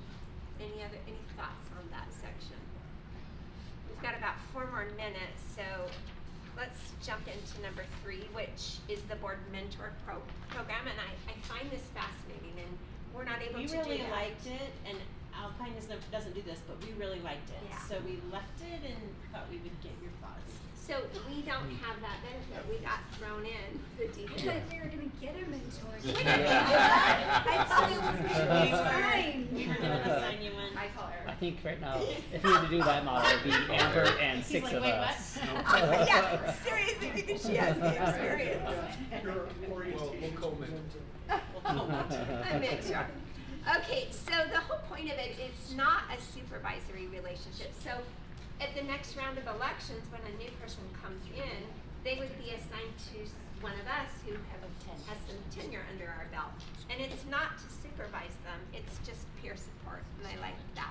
A sounding board, and I love this part where you might feel more comfortable asking the question that you're assuming you should know the answer to, but probably you wouldn't ever. So it's just a safe place to talk about. We're just the same place right now. We just ask each other. We just ask Amber, what did you do when you were on the park? And I'm like, Right now, asking each other might be like different. blind asking the blind something. Well, then we ask other people too. So in this next part, under the inaugural board approach, since we don't have that, the second sentence, for the inaugural period, the board president, in coordination with the superintendent, arranges mentor support from outside. I don't know, do we even want that? I guess if somebody had something requests specific it. they wanted help with, we can find you somebody to help. Right, So I do think you want, it's okay. should we leave it? It's up to- I mean, all I know is that President Lincoln from Alpine Board has reached out to me about some stuff Yeah. because we represent a good portion of the same people. Well, that's a good Yeah. point too, and then Joylyn also presented to us about policy, Yeah. which was super helpful. Mentor support can be even our staff members coming in and presenting to Exactly. us. So I think it's okay to I do remember that first meeting when I wasn't sure, and I looked down at Eric, who was sitting right there, and I said, I do not know how to proceed. So, staff members, thank you all. This is so Do good. we say that they could arrange mentor support, or do we say that the board president will get outside support? Okay, maybe we say could arrange.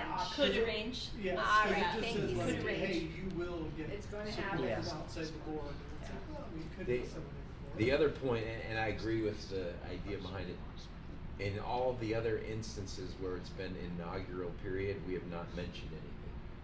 Yeah. We just have omitted that, We just like know the we're differences special. in the year and whatnot. So if you didn't want to have that officially in the Oh, book, so you we could could cut We the can you whole could take just the cut whole that part out. sentence. But no, anything you want support on, we'll find it. All right, let's just take this. Where take it it out. says this is a new district. Maybe we don't need it in We've yet. survived We this need- far. Yeah. I think we're surviving. We are up to We 9 can months. just search for, control We're F, old new pros, just district, for- and And search. we can scratch any of Yes. those. I agree, because we're gonna have to do that at Yeah, some point. it's 3 and 5 years from now, and we're not a new district. Maybe it's only been 8 months. but All right, well, we're winding down. We're winding down. Let's just go really quick. After year 2, it's talking about, we'll just do mentors designated because So we'll we would be take able to. it out after 2 years, right? Yeah. And probably the transition Just- to steady alright. state would change. It would just be kind of what it would be, right? Yeah, we would. Oh, we you're don't right. even We Because we're not didn't gonna- need to because that's say We what that. wouldn't point, even yeah. need to say that, yeah. We would. We'll we could call it take that something out. else. Yeah. Okay, so we're expected to be in good standing under the Code of Ethics policy, which is placeholder policy 1050. So, it talks what the mentor would do, what our role as a mentee is. These are great. And the suggested cadence, how often you would meet. So I don't think there's anything in there. Yeah, Um, those are good. I like that. Yeah, so let's stop with number 3 right now. And just for the remaining couple minutes, what specific policies need to be in place to support what we've talked about today? So we just barely did the 1050, yeah. And then there is one that I caught earlier on page 9, our annual self-evaluation. They call that policy 1210. So anyway, those are the Is two. that a policy? Would that be a policy, or do we It just need to put is. into effect a process? Well, that is a good question, but it is in the draft version of policies, whether we Oh. choose that or Is it not. in any of the ones that you guys have been looking at in the 9,000 or something? There? It's not. In fact, the 9,000s are pretty big. Yeah, it's They are a small not. list. There's 12 total in the 9,000s. And they're None not about us specific. evaluating or, self-assessing or Right. something. So anyway, all right, let's stop right there, and we'll just pick up next board meeting. We'll start with number 4, but I think this is helpful, and thank you for looking at it. You don't have to read the whole thing all at once. For the next time, read the next 3 sections, maybe. Did we send that to cabinet too? I did not send it Maybe we to should do cabinet, that for and next I time. feel like you're just sitting here listening to us. But Can look at our Okay. party. We're hiding it from you. They're until we all have it highly done. engaged Then you with can it. read it. they are loving this. It's awesome. Let's have Joel, maybe get it to Joel and send it to everybody. Yeah, so they Mitchell does have it. So we'll do that. Okay, it is time, if there's no further business, our study session is adjourned, and the time is 5:27 p.m. Thank you.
here.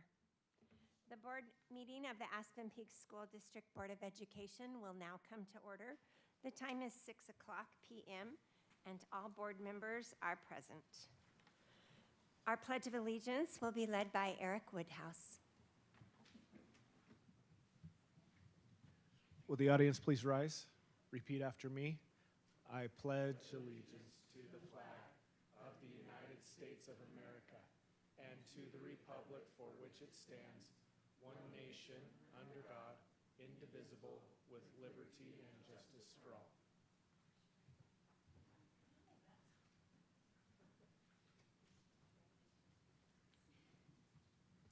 Thank you. At this time, Rich Stoll will provide our reverence. Thank you. I'd like to share something that has kind of stuck with me since last May. It's from a commencement speech, one of the best I've ever listened to, and it was delivered by Eric Church at the University of North Carolina, and he's a musician. And it was interesting because he got up there and he said, you know, I didn't know what to write, so I got on my guitar and for some inspiration, and so he realized that he had to give this commencement address using his guitar. So it was pretty interesting. He talked about how the strings on the guitar can relate to our lives. And so I'm just going to briefly explain what he said and then read a portion of his address. He said he likened string 1, the low E, to our faith. String 2, which is the A string, to our family. The D string to the spouse we choose. The 4th string to our ambition and resilience. String 5 to community. And string 6 to our unique voice that we offer to the world. And then he concluded his remarks with this: 6 strings of life and the willingness to keep them in tune. 6 principles, 6 pillars. When all 6 are in tune with each other, the chord your life makes is full, resonant, and true. All 6 will drift, not just 1 or 2, all 6 in their own time and their own season. Your faith will go quiet when you need it loud. Your family will get complicated in a way only the people who love you most can complicate things. You will go through hard seasons with your spouse. Your ambition will hollow out. Your resilience will wear thin. Your community will start to feel like an obligation, and your world will try to sand down the edges of exactly who you are. This is not failure. This is weakness. It's the inevitable universal experience of living in an imperfect world that doesn't stop to let us tune up. And the difference between a life that sounds like music and a life that sounds like noise is whether you stop and listen, whether you're honest enough to hear which string has drifted out of tune, and humble enough to make the adjustment instead of just turning up the volume and hoping nobody notices. Because you will notice.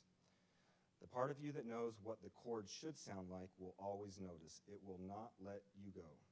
Life won't be right until it is tuned. Trust what your heart hears and is telling you about your song. Thank you, Rich. We appreciate that. We now have 30 minutes set aside for public comment, but as we have no one signed up, we will move to the approval of minutes. The first item of routine business is the approval of minutes from the August 13th, 2026 study session and board meeting. Do we have a motion? I move that we approve the minutes from the August 13th study session and board meeting. Do we have a second? I second. We have a motion from Board Member Sparty and a second from Board Member Thieler to approve the minutes from the August 13th, 2026 study session and board meeting. Any discussion? Seeing no discussion, we will vote. All in favor of approving the minutes from the August 13th, 2026 study session and board meeting, say aye. Aye. All opposed, say no. The voting has been unanimous. We will now move to routine business. Dr. Perkins. Yes, in your board docs, you saw the enrollment report from Alpine School District on schools and where they were. That was as of August 18th, I believe, was the date that it was. So the 19th, first day of school. So those were the numbers. Just point of clarification, remember during that first couple of weeks of school, it takes us a little bit of time to sort through students that are on the rolls, but maybe you have decided to go elsewhere, or so there's just some things there that need to work through. It is an interesting enrollment count. I just wanted to highlight a couple of schools. Dry Creek was below their projected enrollments. North Point was below their projected enrollment from last year. River Rock was slightly elevated from their enrollment projection from last year. Snow Springs was below. Those are just some of the highlights. Most of our secondary schools may be up and down, but it's kind of in that 10, 11, 12 range, which is fairly typical for secondary schools at that point. I would recommend you approve the routine business. Thank you. Do we have a motion to approve the enrollment report? I'll move to approve the enrollment report from August 19th. Do we have a second? Is that Steve? Thank you.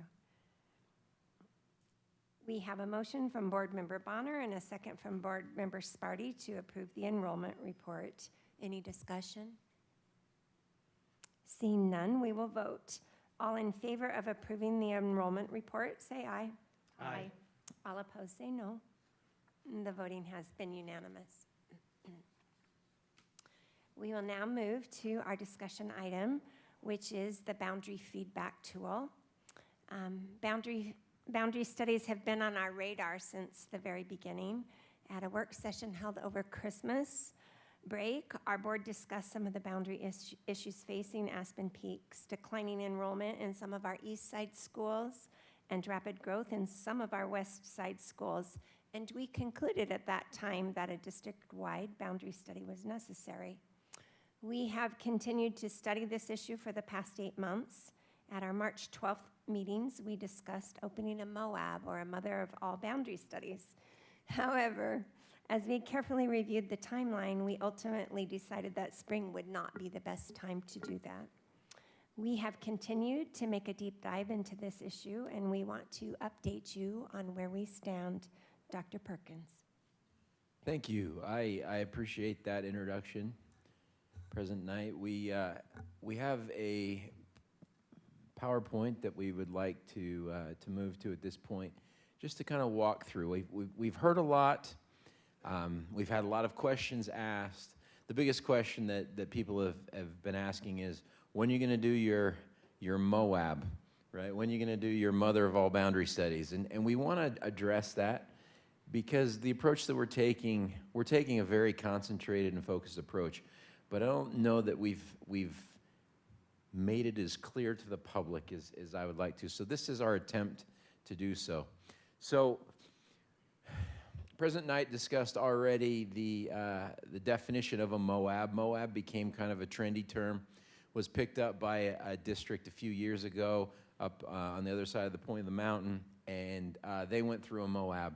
And then it's been kind of one of those terms that's floated around throughout the last few months, I would say, with all the different districts. I want to talk a little bit about really what that is and what that entails, and maybe rephrase a little bit the work that we're doing, if that's okay. Go back one slide for just a second, Rich. Sorry, I got talking. And the definition truly is a comprehensive district-wide study of all school enrollments and boundaries. That's, I think, the definition that we need to keep in mind. Now, initially, as President Knight pointed out at the beginning, there are some significant areas. Anytime you divide a district into thirds, not all the boundaries are super clean. And there are a lot of things that need immediate attention. And so this thought of, we need a district-wide boundary study, and we need it now, was a legitimate thought. And so as we go to the next slide, this is what we want you to think about.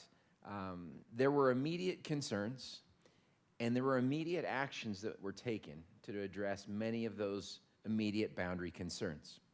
For example, there was a boundary change. This one was led by ASD's board. Alpine School District went forward with a boundary change at North Point and River Rock. And I know this seems like forever ago, but I want to remind everyone that this boundary change has been in effect for less than 7 days. So with kids in the building, even less, right? There was also a boundary change that went into effect this year, last week, that took place at Dry Creek. And this was done by the Alpine School District Board, Lake Mountain Board, and Aspen Peaks Board. So there's a boundary change and an MOU in place to address the trickiness of that boundary in that area down there. This board has also taken joint action with Timpanogos School Board, and I want to remind the public that these actions at Deerfield, which will have ramifications at Mountain Ridge and American Fork High School, and this agreement with Timpanogos High School with the patrons currently attending Barrett. This has to do, both of these school agreements have to do with that boundary that is between us and Timpanogos School District. Those went into effect, oh wait, they haven't gone into effect yet, but they will next May, is when we'll be working with families to determine what school decisions they're going to make. But those agreements provide some options and clarity on that boundary between us and Timpanogos.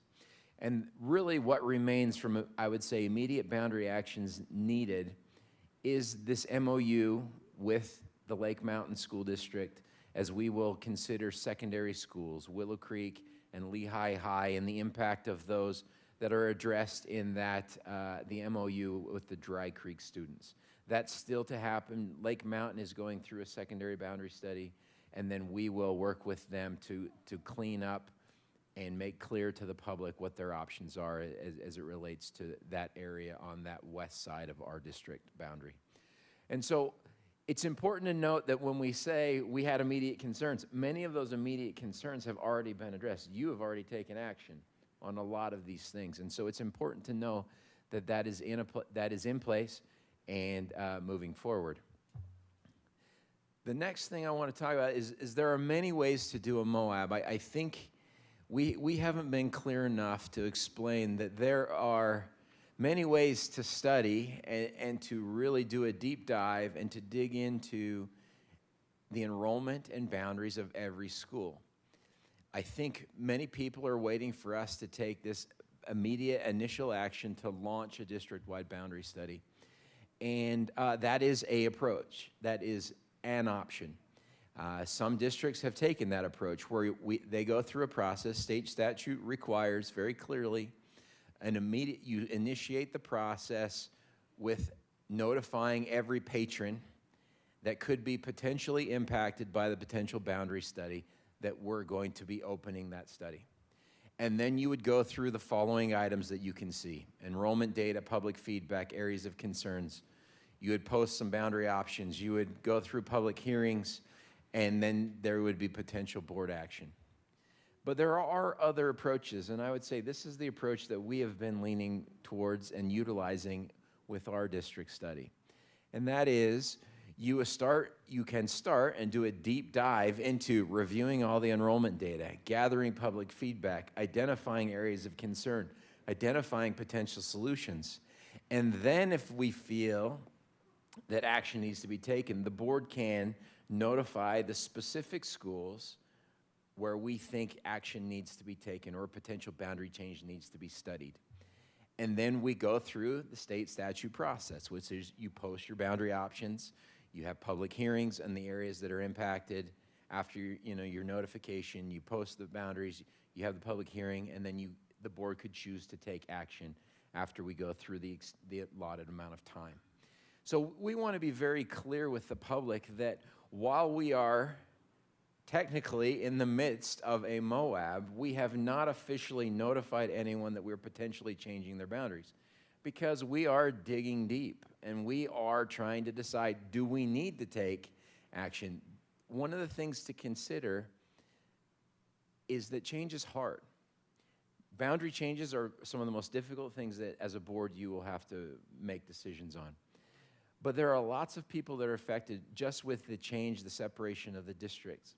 And fortunately, our district is in a very good place. We've already heard from, and I'll talk in a minute about what the committees have done, but all of our schools are in very good places. And what we've discovered is that when you initiate a boundary, you notify the patrons of your district of a potential boundary change for their school, it elevates the concern of not just the stakeholders, not just the families, but it also elevates the concerns of our staff and our employees. They start to wonder, is our school going to, what changes are going to, and with emotions high, the reason that we've been approaching things the way that we are is we want to be careful and not elevate too much of the concern of individuals and keep things moving forward through this transition as stable as possible. So we are being extremely cautious, and I appreciate the board's willingness to allow us to approach it from this direction. Okay, so I also, and this is much for the public, I want the public to know what an incredible job our boundary committee is doing. They are doing a phenomenal job, especially considering that they also have full-time jobs currently in Alpine School District. These are the things that they have accomplished in the time period that I would call phase 1 of our study. And that is, they have formed a review committee, and they have determined the ideal portrait of a school. What does the makeup look like of the school, what's ideal, and they've determined what that looks like. They have visited schools, met with school administrators. They've preliminarily identified potential boundary areas for continued study, which we will continue to talk about as we move forward. They've also done a comprehensive review of enrollment and projection numbers by school, by grade level, and by classroom. And if you want to see something impressive, I could bring up one of the members and say, tell us what the 6th grade numbers look like in this school. And they could probably tell you, classroom by classroom. They have done extensive, detailed research. And not only can they tell you what those numbers, the projection numbers are, they can tell you what it was as of Friday, which is awesome. This committee has also monitored the most current number. That's what I'm talking about. By Friday, they could tell you, they could probably, in some cases, in some of the schools that we're watching, they could probably tell you what the enrollment is today in some of those schools. They have reviewed all of the schools to determine the timing of the most recent boundary changes, because we know those boundary changes are challenging for schools, and we want to know when was the last time we looked at a boundary. The last thing we want to do is create a situation where we enter into a boundary study that could potentially yo-yo students back and forth in a short amount of time from one school to another, then back to another. And so we're trying to be very intentional and purposeful. And the last thing that they've also looked at is a comprehensive review of the capacity of the current facilities. They've looked at those facilities counting portables, not counting portables. They can tell you what each of the schools have the ability to hold as far as students. And also, it's not just classrooms. They have studied traffic patterns. We have video footage of what it looks like on certain roads at certain times of days, as well as we have been out and been doing observations of the pickup and drop off in many of these schools. That has all happened since our boundary committee was formed not too many months ago, which I think I'm pretty impressed by the effort of our team. And so I just want to thank them for those efforts. But let's talk about what's next, because this is really, really important to us. The next phase of this study, we would say, is really to gather feedback and then responding to that feedback with additional investigation. So we want to hear from the public. We want to hear from our public. We want to hear from our admin, our teachers, our staff. We want to hear their perspectives, the boundaries that they have concerns about, the areas in their school boundaries that they have concerns about. And so we have a tool. The tool is, we're calling it, for lack of a better term, very creative name here, the Online Boundary Feedback Tool. I know you're all waiting for an acronym. There isn't one, but This is a tool that will be very helpful, and the tool is currently live on our website. So if anyone goes to aspenpeaks.org, as you go across the buttons on the top, the far right button is the boundary feedback. It says boundary feedback. You click on that, and then that will take you with a brief description to the tool itself, the survey, and you can go in, and there are very specific questions that we ask. The information, you can choose whether or not you want to leave your name, number, or contact information for additional follow-up, or you can choose to bypass that step as well. So we would encourage everyone who has feelings, input, suggestions to go to this tool and provide this feedback. This tool will be open until October 1st. So that's over a month that we will keep it. And the reason for that, that timing, October 1st, as many of you are aware, is an important date because that is the enrollment numbers that we continue to use. They play an important role in our budgeting as well as our funding and providing input for the schools. Okay. Our plan will be, once we have gone through, it's been open for a month, we will gather, review all that feedback. We'll make that available for the board to review. And then we will collectively determine some areas of concern that we need to dig in and find, okay, we've got this concern that's been raised in this area at this point. This is the additional information that we need to know. It might involve meeting with patrons. It might involve additional visits to the schools. It might be, you know what, we really need to see how well this boundary change done previously impacts. So we need a few more months of trend numbers or data. We can talk about those things and determine each of those areas where we need to dig in, what we need to find more of, and then we'll find that information and we'll bring it back to the board. And at that time, with the board, we can discuss potential timeframes that we need to look at. If there's immediate action needed to be taken, we would suggest that we, at that point, have that discussion. If we're mid-October timeframe, somewhere in there, and if we feel like, you know what, we are not prepared at this point to open an official study at this point, then we'd recommend the board make the statement, at this point, we anticipate no boundary changes for the next school year, and so we can bring some peace to everyone that's concerned, and then we move forward. That's the conversation that we would like to have mid-October, if that makes sense and everyone feels comfortable with that. And if the direction is we need to open a specific study in a specific area, then we will follow the state statute, which is we notify the patrons that will be potentially impacted, all their city and community leaders. Then the committee will develop some boundary options, taking the feedback into account, taking all the additional information that we've gathered, and then we will hold public open houses, public hearings, and then the board could eventually take official action if something was needed. That was a lot. I've been talking for a long time. Is there any other items, Rich? Okay. I would turn it over to the board for any further comments or discussion. Thank you so much for identifying for everyone, for all of us here, and for all of our patrons, the steps that have been taken in an ongoing fashion for months. And I appreciate our boundary committee and the deep dive that they have taken and the willingness to address concerns that our public brings up. So are there any further discussion or questions from our board? I'd just like to kind of point out something that's been instructive for me as we've talked about this, and to kind of just clarify the terms of there's a boundary study and they're studying the boundaries.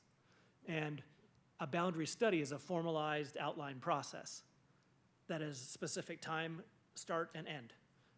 But studying the boundaries is something our district administrators are doing all the time. They're studying the boundaries all the time. And studying the boundaries may or may not result in a boundary study. So I think that has helped me clarify in my own brain, and maybe that's some language that we need to make sure that our patrons also know, because we can inadvertently create confusion. Well, we are studying the boundaries. Well, yeah, but how come I didn't get a notice? How come there wasn't a time published? Or how come, well, when will you have a decision on that? Well, so I think it's probably good for us to make that distinction, and in our communications to try to make sure that we let our patrons know we are studying the boundaries all the time. And we're grateful for our administrators that are heading that up, and that may or may not result in a boundary study. I have a couple of thoughts. First of all, I think a lot of people know I've been in favor of looking at all the boundaries and making changes where we need to make changes. And as we have kind of gone through this process of getting more information and the steps that we have done to address concerns that we feel have been really immediate concerns, I kind of feel like right now, like I don't know if I have the information to make an official boundary study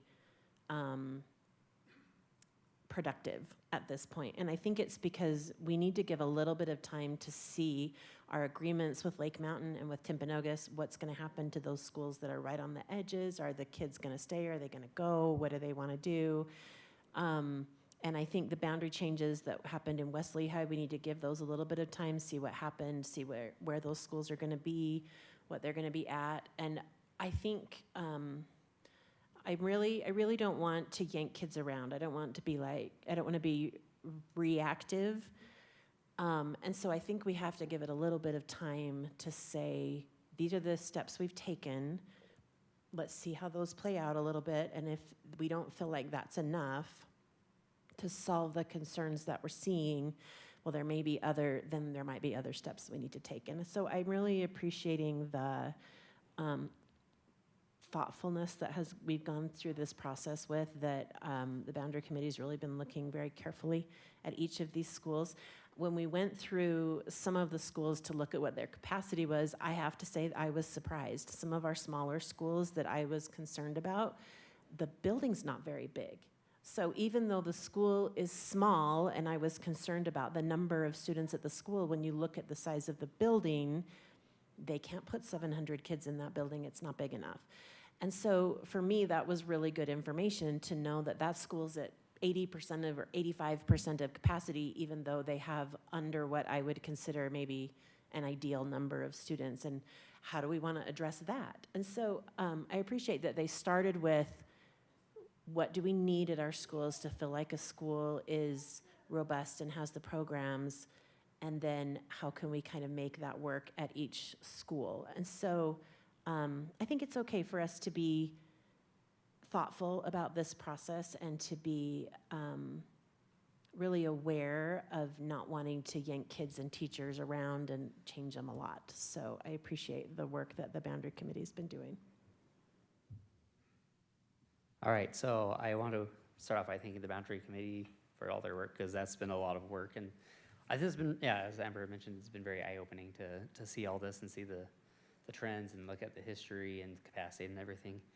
I know for me, as we've been going through this process, just representing West Lehigh and some of the needs we have there, the thing that I do like about this approach is those on the board have heard me say I like to be purposeful so we can be intentional. And so I feel like this allows us to, we have our purpose. We want to address the needs of our community, make sure that the schools are an appropriate size, and that the kids are getting access to the best that we can offer. But at the same time, we need to be intentional about that and not just make a knee-jerk reaction. And so I really like this idea of diving deep into this to make a well-informed decision. I know I got some feedback from some of my constituents concerned about some of the changes that actually occurred this last boundary study. So I like this as an opportunity to really make sure we're looking at those factors that might not be as tangible as numbers, and to actually really get that feedback from them. I think that's a wise way to go, so that as we are going forward, we know we have a well-reasoned boundaries, and whatever form that takes and whatever we decide in phase 3, I think by taking this deep dive, we'll be able to have the information we need, and we can share it with the community so they can see the information that we have, so that everybody can kind of understand where we're coming from, and whatever decisions are made are for the best. So I think this is a good direction for us to be going, to make sure that we're not just doing it too quickly. The thing I do have a question, maybe Dr. Perkins, you can help me with this, is you had a portrait of a school. I think it might be enlightening to know a little bit about kind of what that was about for the community, because it's their schools. They probably want to know how that's defined. I don't know if that's something we can do now, or if that's something we have to do at another time. I think it could be insightful for our community. Yeah, let's ask Mr. Webb to step up to the microphone. He can address what the work that the committee did on that. So we can certainly post this on the website as well as a portrait of a school. So as we look at instruction and efficacy and we work with elementary schools, there's a certain number of grade levels to enable collaboration, to enable the ability for teachers to work together and for students to have opportunities and options. And so we've created what a portrait of an elementary would be based on capacity of the building, as well as what would enable the best learning and teaching for elementary. And we've done the same in middle school, of what a minimum capacity looks like to how large we can go with the same approach for a comprehensive middle school. We have involved principals, administrators. We've involved some patrons as we've looked at portraits. And then we've tried to wrestle with what would we bring to the board as areas of concern of how small or how large. So we have created those, and we could post those on the website.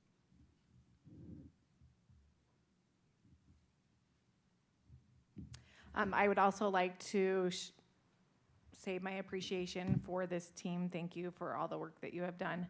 I also want to acknowledge that I appreciate that we are in a district that we can take this cautious approach. I know one of our sister districts had to be proactive, and so I'm grateful that we can take this time, that we're in a good place to be able to deep dive. Thank you for doing a long presentation with these slides. Is there a way that we could get them so that we can, to me, additional information like these slides, not everyone's watching tonight, but thank you for those who are. I would love to get this information out of showing exactly what we have already done, what we're planning to do, just additional information for our community members. Absolutely. I think we could put it on the landing, from the button, there's a landing page to go to the, and I just got the thumbs up, which means we'll put it there. I was just going to say, like we really want people to use the feedback tool. I know, like, one of the concerns that we've had as a board is some of the feeder schools that we have. My kids attended Freedom Elementary. Freedom feeds into multiple junior highs and then into 4 high schools, and so some parents have concerns about those feeder schools and not being direct feeders or losing friends along the way. And so anyway, we want you to use this feedback tool to kind of bring some of these things to us so that we can look at the areas of concern that you have. So it's not just the numbers and the data that we're seeing that the committee has pulled together for us, which has been phenomenal. But we just want some of those things that might be more not so data driven, but more from a family or from a school perspective, like the things that you're kind of dealing with regards to some of these boundary issues. One thing I wanted to point out is, one thing I'm super excited about is the fact that we are having this feedback tool available to all our patrons. We recognize that you are the ones that live in these neighborhoods, and you are the ones that live this on a daily basis, and you may have the perfect ideas to solve some of these problems. And this tool will give us the opportunity to hear those from you. Over the past couple weeks, as I have received some patron feedback, and I pass it along to Dr. Perkins, and one day he called and said, well, 3 of us just went for a drive up into that neighborhood, and we called the school and we asked them questions. And I want you to know that what you put into that tool will be looked at seriously. We care about your feedback. We want your feedback, and we recognize that, like I said, you are the ones living it. We want a permanent home for every student. permanent, more so than just yo-yoing around every couple of years. That's important to us. We want you to have the time to feel at home in your schools, and we also don't want to force a premature decision. Sometimes people really want us to make a decision about something, but if we force that and we force a vote without having all of the information, then we're cutting off that opportunity for us to gather all the information that we need. So I'm excited about this, and I hope that our patrons and our public take the time to, again, go to our website, go to the very right tab, and give us their feedback. Okay. Thank you. We will now move to our discussion action items. And the first item is Resolution 2026-008, Vehicle and Trailer as Excess for Disposition. And we'll turn the time over to Dr. Perkins for explanation. This is similar to what we've seen in the past. We have a vehicle and a trailer that at this point no longer serve the students of our district or currently in Alpine School District. So Alpine is asking us for a concurrent vote here in support of this. Okay. Do we have a motion concerning Resolution 2026-008? I'll move that we get, was it approve, a pass? Yeah, approve. Approve, yeah. Approve. Resolution 2026-008, Vehicle and Trailer as Excess for Disposition. Do we have a second? I second. Either way. All right. Okay. We have a motion from Board Member Hart and a second from Board Member Brammer to adopt Resolution 2026-008, Vehicle and Trailer as Excess for Disposition. Do we have any discussion? Seeing none, we will vote. All in favor of adopting Resolution 2026-008, Vehicle and Trailer as Excess for Disposition, say aye. Aye. Any opposed, say no. The voting has been unanimous.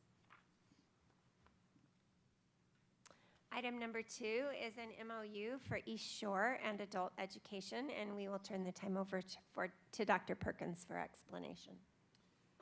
Thank you. I'm talking a lot tonight, and thank you for your patience, everyone. This memorandum of understanding is with Timpanogos School District. This is related specifically to the online program at East Shore, so East Shore Online.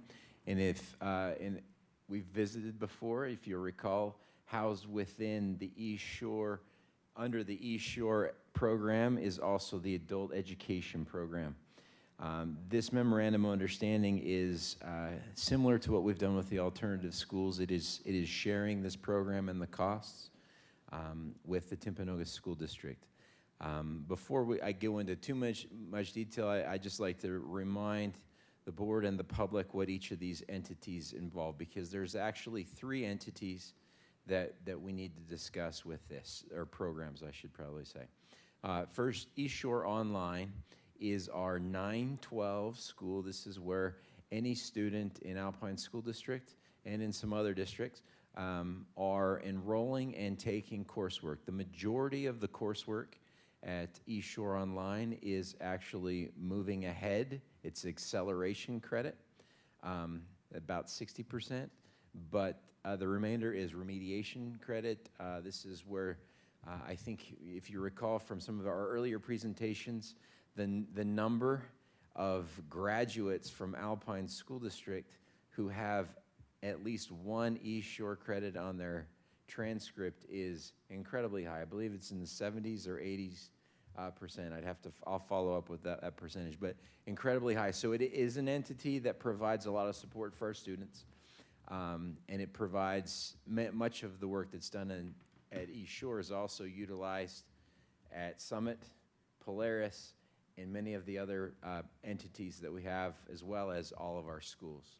So that's East Shore Online. Adult education is programming that where we support anyone who's 16 and above who's no longer enrolled in schools, Many of our students, for different reasons or another, might choose no longer to participate. And also those from, it's older, 16 plus. And so anyone from the community coming back who qualifies can also come and participate, and this helps to support those individuals in either seeking diploma or seeking their GED. So it's a great program. Adult education is much in part funded through a state grant that is written to support those students. The other current school that I want to discuss is Alpine Online. Many of you know that Alpine Online is a school that is being studied for closure by Alpine School District. It's something they're in that process of reviewing. Our proposal would be that within East Shore Online, we could open a division that would cater specifically to the K-8 students. So Alpine Online would not just be a 9-12 institution any longer, but it would be also meeting K-6 or K-8 needs.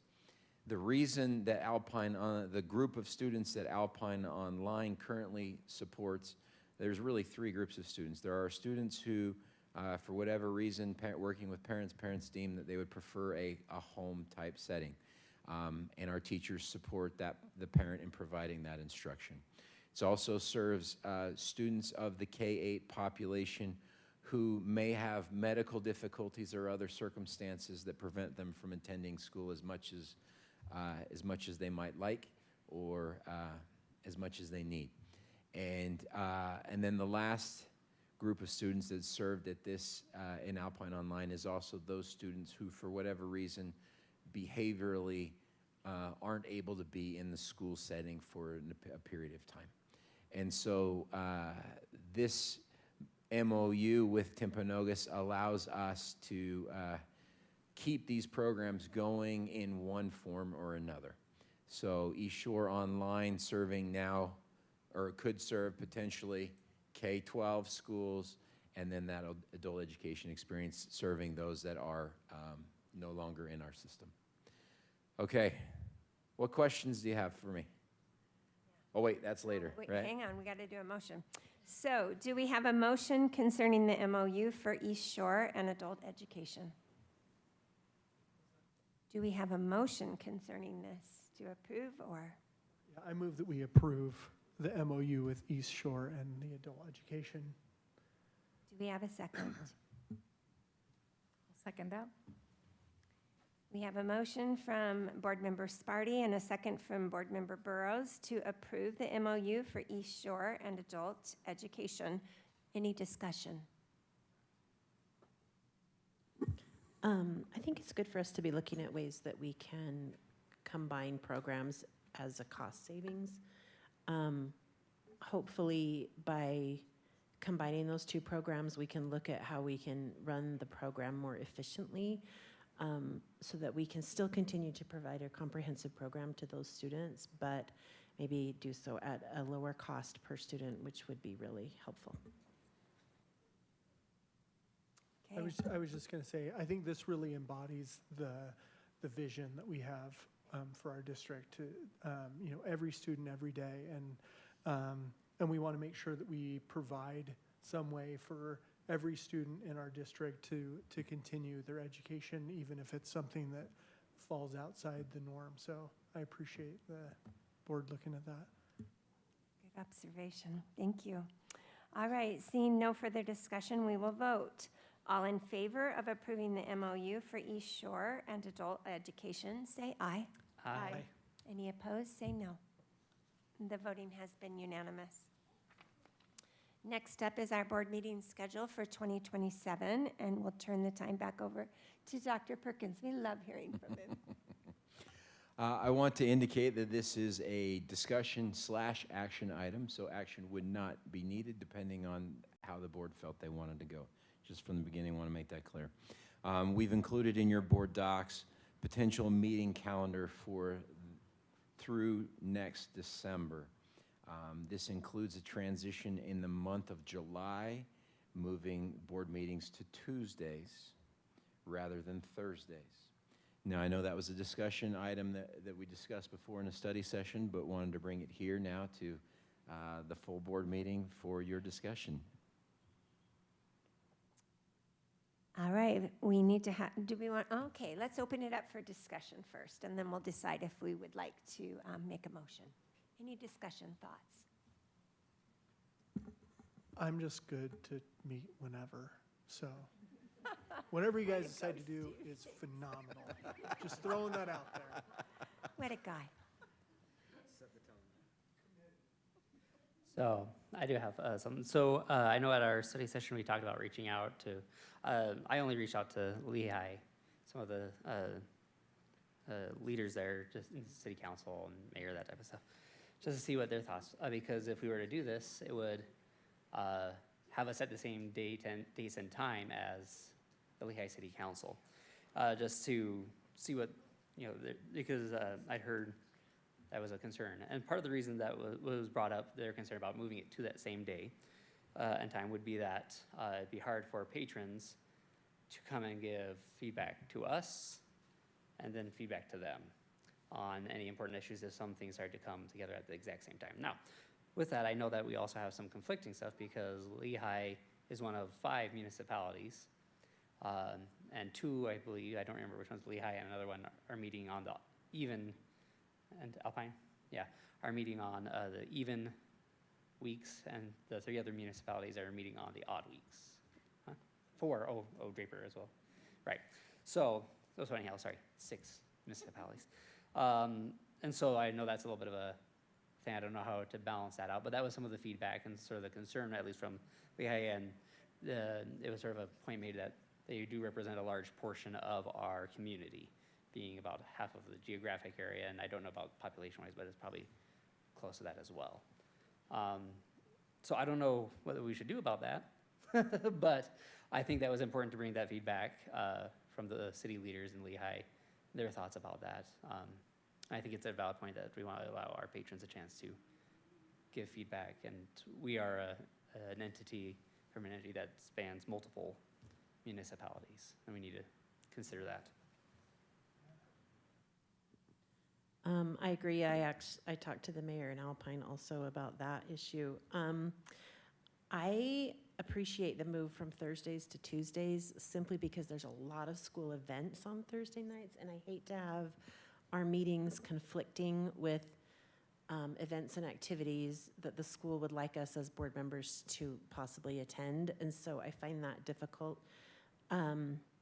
So I definitely prefer the Tuesdays, but I am a little bit torn because of the city meetings, but I'm not sure what to do because the cities are on different weeks, so no matter which week we do it.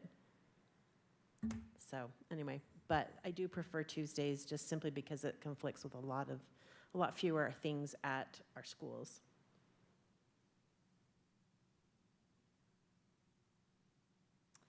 Okay, would we like to make a motion concerning this, or leave it as a discussion item and bring up some more points later? I'll make a motion that we approve the move to Tuesday night starting in the summer of 2027. Okay, do we have a second? I'd like to make a substitute motion that we approve the board meeting schedule as put in as it's listed in our board docs, yeah. Which does include moving to Tuesdays in July. Thank you for the clarification.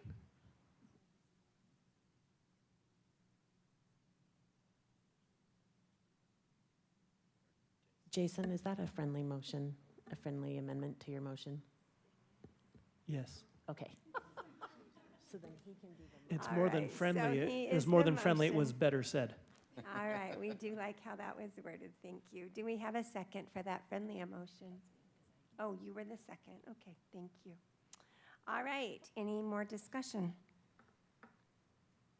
I'm not inclined right now because I do feel like we should probably spend a little bit more time getting some feedback for this. I feel like we could put it off to our next board meeting and figure out, just get a little bit more feedback and just do our due diligence, reaching out a little bit.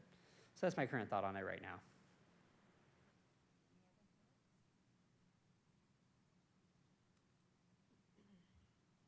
Okay, we're going to put it out for a vote. All in favor of adopting the proposed board meeting schedule for 2027, say aye. Aye. Any opposed, say no.